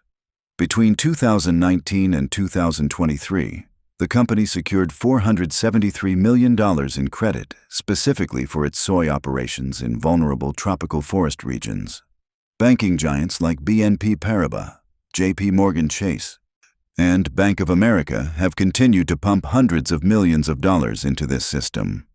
By funding these sprawling supply chains, the global financial sector itself is directly implicated in creating the enabling conditions for violent land grabs, indigenous displacement, and the relentless bulldozing of the Amazon and Cerrado biomes for the Cargill MacMillan family, living their famously quiet and unassuming lives in the pastoral tranquility of Minnesota and Missouri. These harrowing reports from the distant, ravaged frontiers of their invisible empire must have seemed like a world away, a far-off problem disconnected from their daily realities. After all, it is the company's executives, the public face of Cargill, not the reclusive family owners, who issue the carefully worded press releases and meet with the angry non-governmental organizations. However, the connection, for those willing to see it, is undeniable and profound. The family's immense, multi-billion-dollar fortune is inextricably, morally, and financially linked to a business model that has been credibly and repeatedly accused of causing irreparable harm to the planet's most vital and fragile ecosystems. Their formidable wealth, it became clear, was built not just on the efficient trade of grain, but on the systematic conversion of vast forests, precious savannas, and critical peatlands into sprawling industrial-scale monocultures. The gnawing question that hangs in the air, and unanswered from within the impenetrable fortress of the family's silence, is one of ultimate responsibility. Can a family that owns and profits from an empire of such unimaginable vastness truly delegate the profound moral consequences of its reign? Can wealth be ethically detached from the means of its creation when those means leave a trail of ecological devastation and human suffering? If the environmental cost of Cargill's global empire is meticulously measured in hectares of vanished rainforests and in staggering tons of atmospheric carbon, then the social and economic cost is measured in far more human terms. It is tallied in the shattered livelihoods of countless small farmers, often displaced or rendered economically vulnerable, in the wild, often devastating volatility of the world's food prices, which can tip millions into hunger, and in the fundamental rights and dignity of the countless laborers who toil, often invisibly, at the lowest, most exploitable rungs of its vast and complex supply chain. The company's immense, almost unchecked power, it is argued, does not merely reshape landscapes, it profoundly reshapes global markets, and in doing so, it fundamentally reshapes the lives of billions of ordinary people. In the end, the fortress of silence cannot hide the scars left on the planet. The question remains, who truly pays the price for the invisible empire's success? Environmental scars are only one side of the coin. To understand how they get away with it, we must look at the hidden architecture of the global market itself.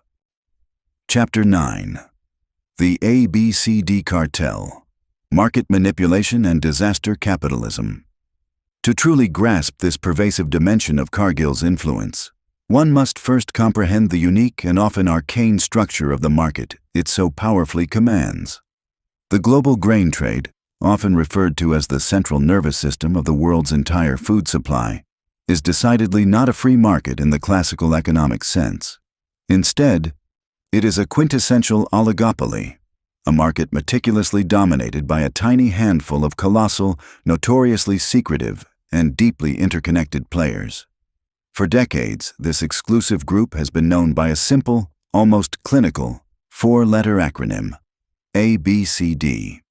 The letters stand for Archer Daniels Midland, Bunge, Cargill, and the Louis Dreyfus Company. Together, these four formidable firms control an estimated 70% to 90% of the world's entire grain trade, and wielding an influence that beggars belief. They are, in essence, the gatekeepers, the invisible hands that meticulously guide the immense flow of staple foods from the sprawling farms of the Americas and the fertile Black Sea region to the bustling ports and hungry processors of Asia, Africa, and Europe. They constitute a virtual OPEC of agriculture, whose collective actions and decisions can, and often do, have a more profound and immediate impact on the daily lives of ordinary people worldwide than the policy pronouncements of most national governments. And among this quartet of global giants, Cargill has long been universally considered the largest, the most diversified, and, without question, the most powerful. But physical grain elevators and shipping ports were no longer enough. In the 21st century, the battle for dominance moved into the realm of digital intelligence.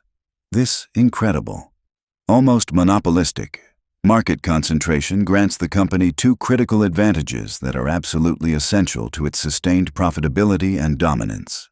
Unparalleled, near total access to real-time market information, and an immense, almost unfettered power to strategically influence global prices.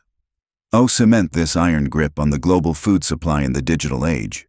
Cargill and its fellow ABCD giants took an unprecedented step. In 2020, they co-founded Covantis, a private and blockchain-based platform designed to digitize and monitor the global trade of agricultural commodities. By mid-2025, this platform was overseeing the movement of a staggering 808 million metric tons of crops worldwide. While touted as a revolutionary tool for efficiency and transparency, this shared digital ledger among fierce competitors has raised profound antitrust alarms. It sparks a chilling fear that the ultimate gatekeepers of the world's food are now consolidating their power not just over physical infrastructure, but over the very data that drives the market. This extraordinary power has, throughout its long history, invariably attracted the deep suspicion of antitrust regulators and provoked the righteous anger of countless farmers and consumers alike. These aggrieved parties have consistently accused the company of leveraging its dominant position not merely to create efficiencies, but to deliberately manipulate markets for its own insatiable enrichment. The long and contentious history of these accusations stretches back almost to the company's earliest days, a persistent shadow on its otherwise carefully crafted image. In the mid-1930s, as the company deftly navigated the treacherous economic currents of the Great Depression, it demonstrated an early, audacious flash of market aggression, a revealing glimpse of the sharp teeth hidden beneath its outwardly conservative, almost Presbyterian exterior. Cargill was brought before the revered Chicago Board of Trade, then considered the sanctum sanctorum of the global commodities world, and accused of committing a cardinal sin of the marketplace, attempting to corner the corn market. To corner a market is one of the oldest, most predatory, and financially devastating tactics in the long history of capitalism. It involves a single, powerful player systematically buying up such a significant portion of a physical commodity, and so many of the futures contracts for that commodity, that they effectively gain monopolistic control over the entire available supply. This strategic chokehold then allows them to dictate the price, squeezing anyone who desperately needs to buy the commodity, whether it be a rival trader who has sold short and now must cover their positions, or a cereal company that critically needs corn for its factories, forcing them to pay an exorbitant, artificially inflated price. The Board of Trade, after a thorough review, found Cargill unequivocally guilty of the charge and, in a deeply humiliating public rebuke, suspended its trading privileges. The incident, while a temporary setback and a stain on its reputation, was also an early and brazen demonstration of the company's relentless ambition and its unapologetic willingness to wield its rapidly growing size as a strategic weapon. Decades later, in the tumultuous aftermath of the infamous 1972 Great Grain Robbery, the company once again found itself under the harsh glare of intense government scrutiny.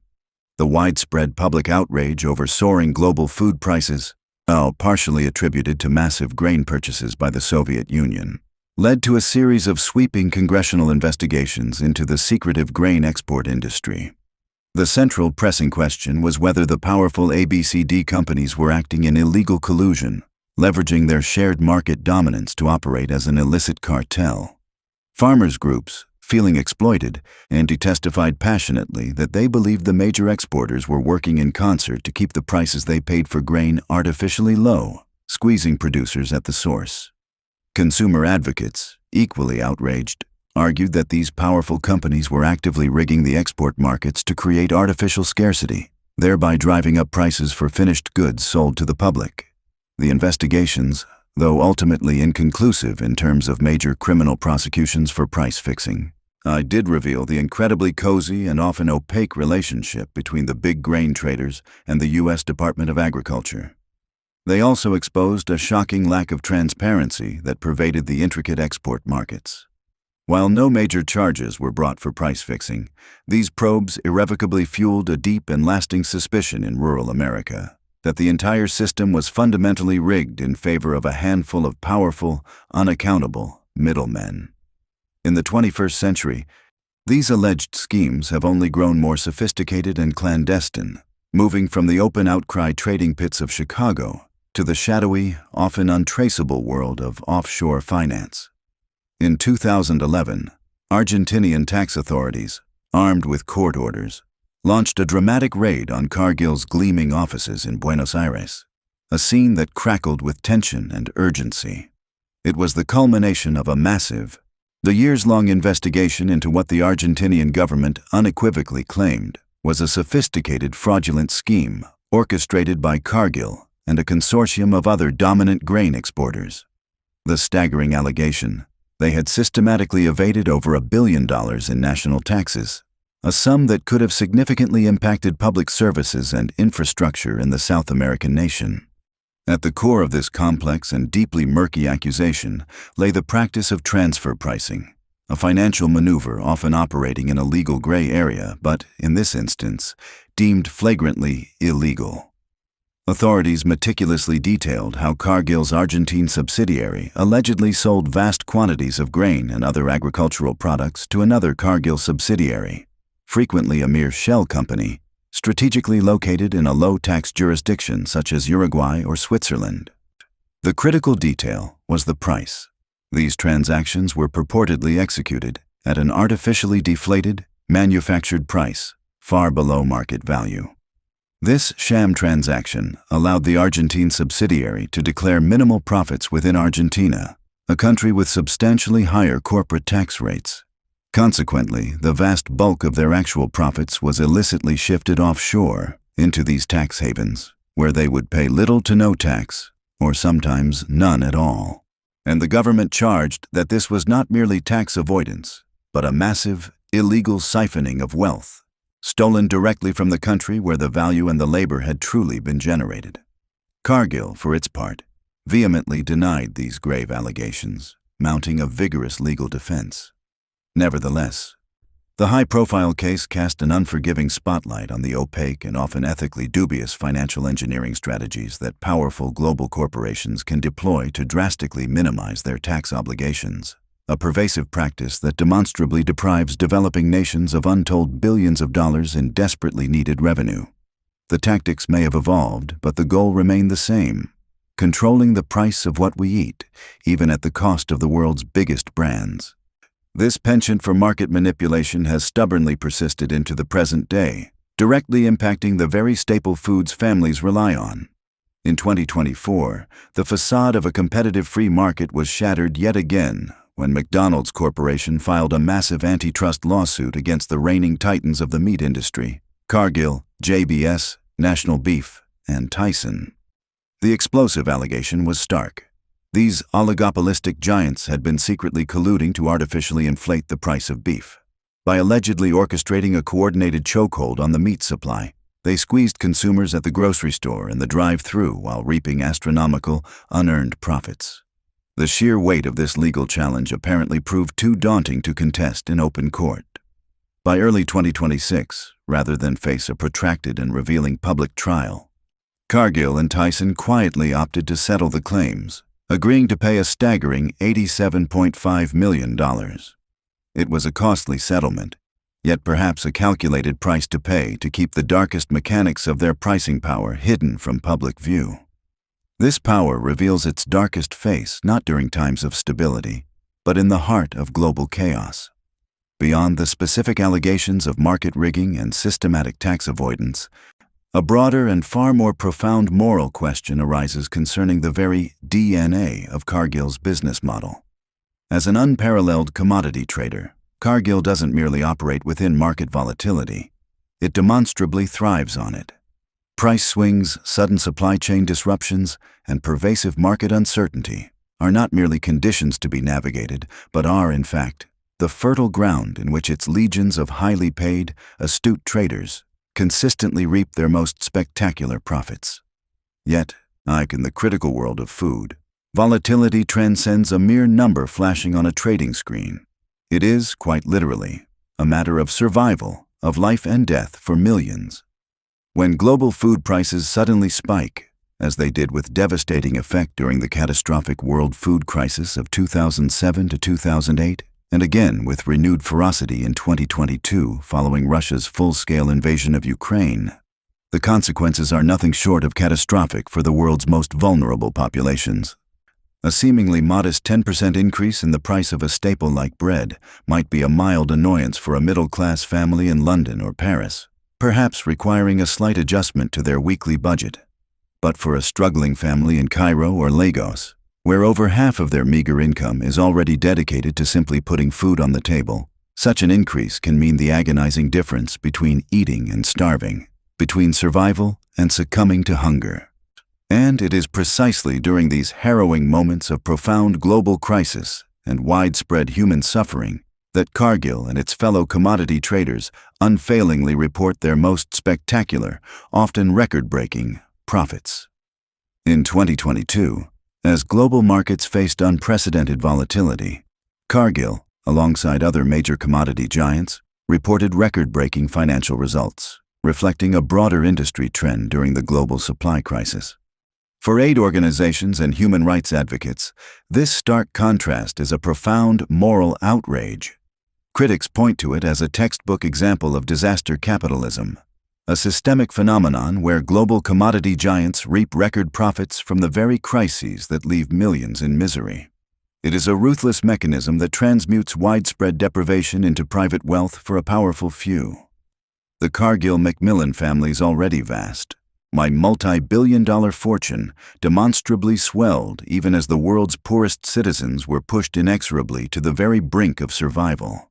It is this fundamental, structural reality of their business model, a model designed to benefit directly from the very price shocks that devastate the impoverished and vulnerable, that lies at the heart of the most serious and damning ethical charges leveled against them. Yet, the extraordinary windfall from these global crises could not last forever. By fiscal year 2024, as commodity markets shifted and prices cooled, the empire faced a sudden and severe financial reality check. Revenues, which had peaked at an astonishing $177 billion the year prior, fell to $160 billion, and net income plummeted to $2.5 billion, its lowest level in nearly a decade, and less than half of the record-breaking $6.7 billion reaped in 2022. True to its ruthless corporate efficiency, Cargill responded not by absorbing the losses, but by initiating a massive restructuring. In late 2024, the company announced it would consolidate its core business units and quietly laid off approximately 8,000 employees, and initiated a significant restructuring, leading to thousands of job cuts across its global operations as the company adjusted to shifting market conditions. It was a stark, unyielding demonstration that when the astronomical profits begin to shrink, the human cogs in the corporate machine are the first to be sacrificed to protect the bottom line. But the 8,000 corporate employees lost in the recent restructuring are only the visible tip of a much deeper, more tragic human iceberg. Chapter 10. The Human Cost: Poison, Exploitation, and Modern Slavery.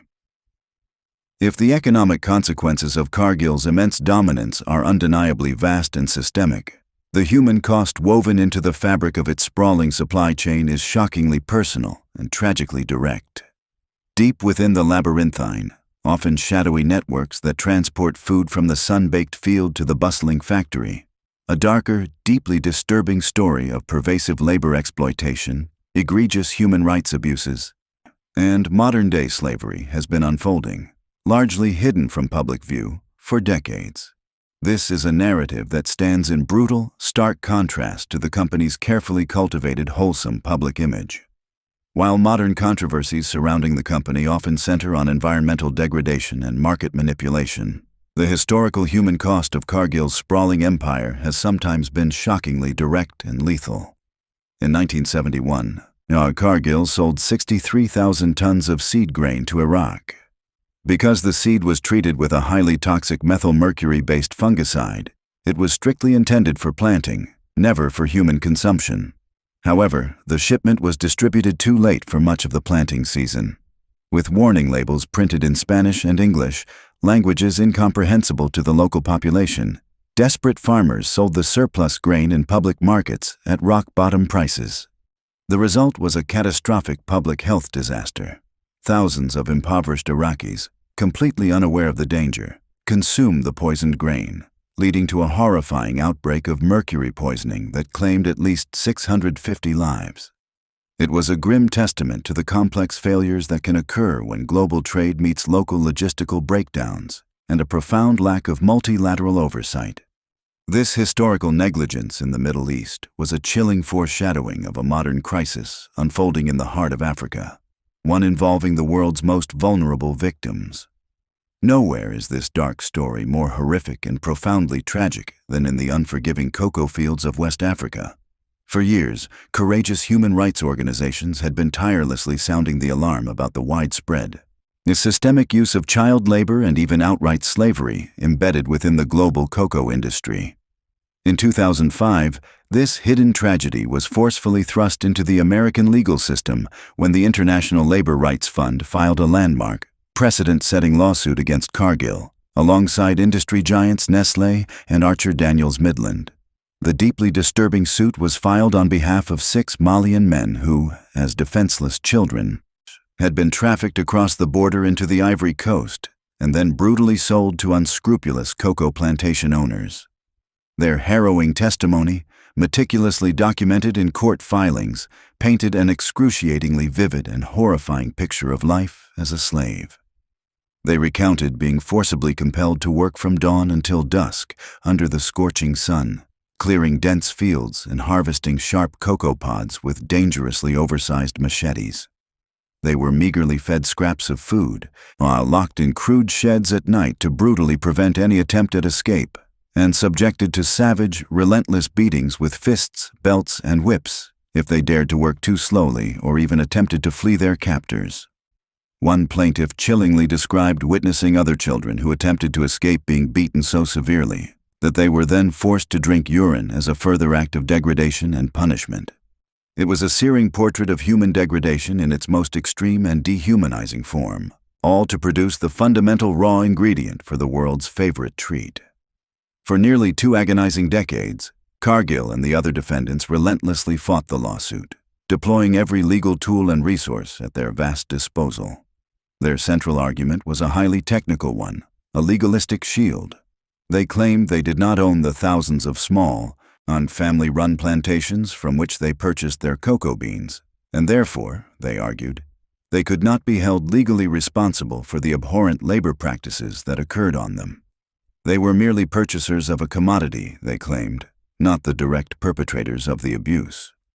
The protracted case agonizingly wound its way through the federal court system for an incredible 16 years, and a testament to the unyielding persistence and courage of the victims and their dedicated advocates. Finally, in 2021, the U.S. Supreme Court dismissed the case. Crucially, the ruling was not made on the substantive merits of whether the men had actually been enslaved, but on narrow, highly technical jurisdictional grounds.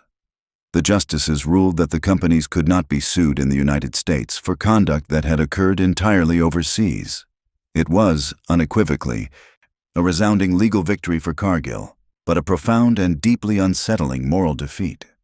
The case brutally exposed the grim reality of the company's supply chain and, in doing so, forged a public perception of a corporation utilizing its vast resources to distance itself from the labor abuses found deep within its third-party supply chains. This protracted legal battle unfolded against a disquieting backdrop of broken promises.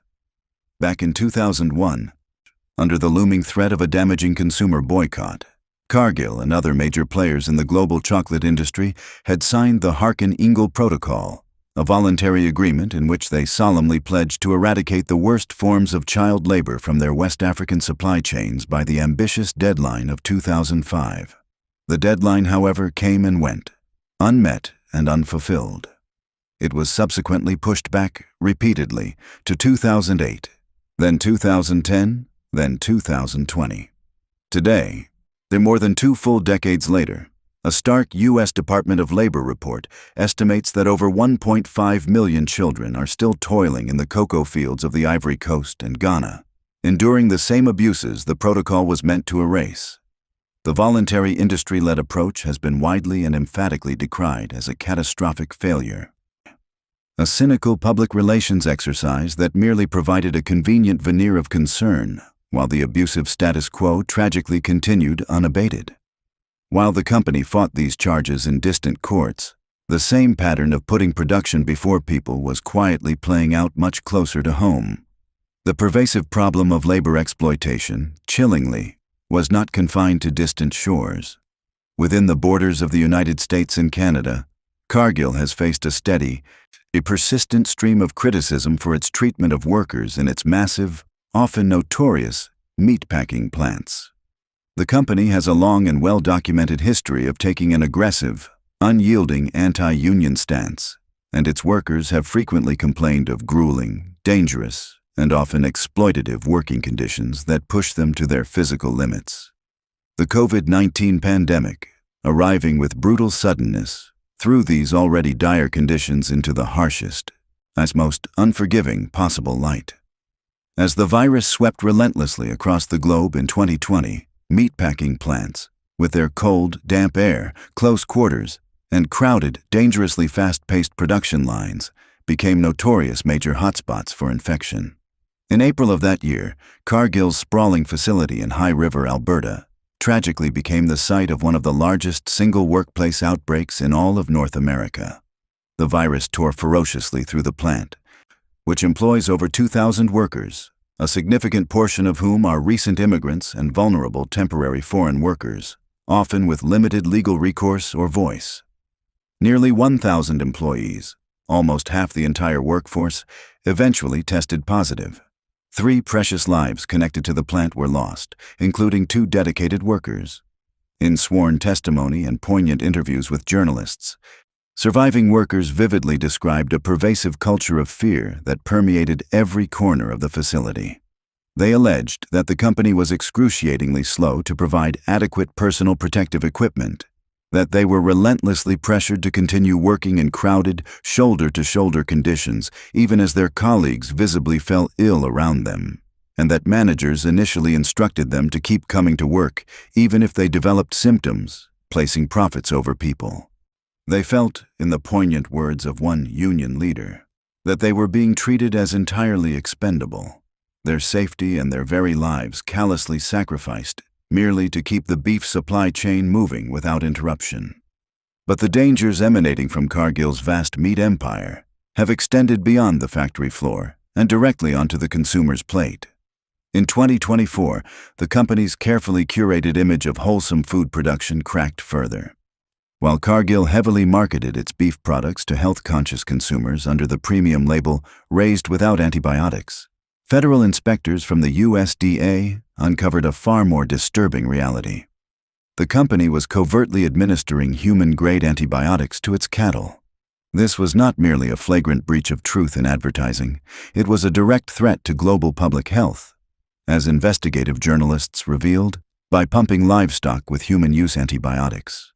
Investigative reports and health advocates suggest that such practices contribute to the global crisis of antibiotic resistance, a mounting catastrophe prioritized by the United Nations.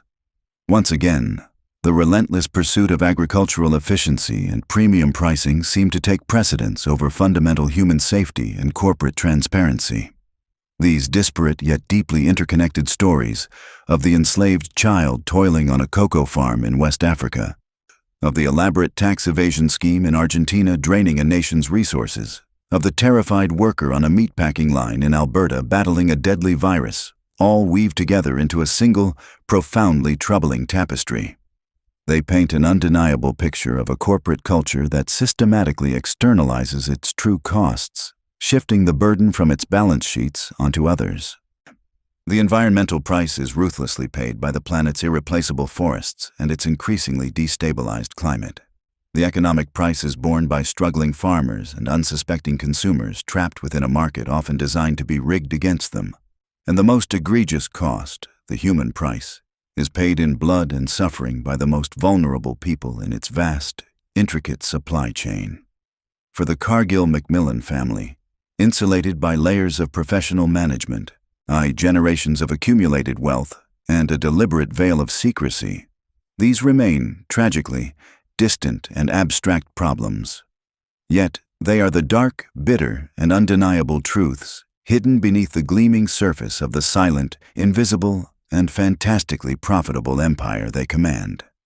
The Fortress of Silence has served the Cargill MacMillan family well for 160 years. But in an age that demands the truth, the walls are finally beginning to talk. The Fortress of Silence has served the Cargill MacMillan family well for 160 years. But in an age that demands the truth, the walls are finally beginning to talk. Chapter 11. Epilogue. The true price of our food. Today, the Cargill MacMillan family sits atop an empire almost beyond human imagination, an undeniable victory in the ruthless capitalist game. But a victory at this scale is never bloodless.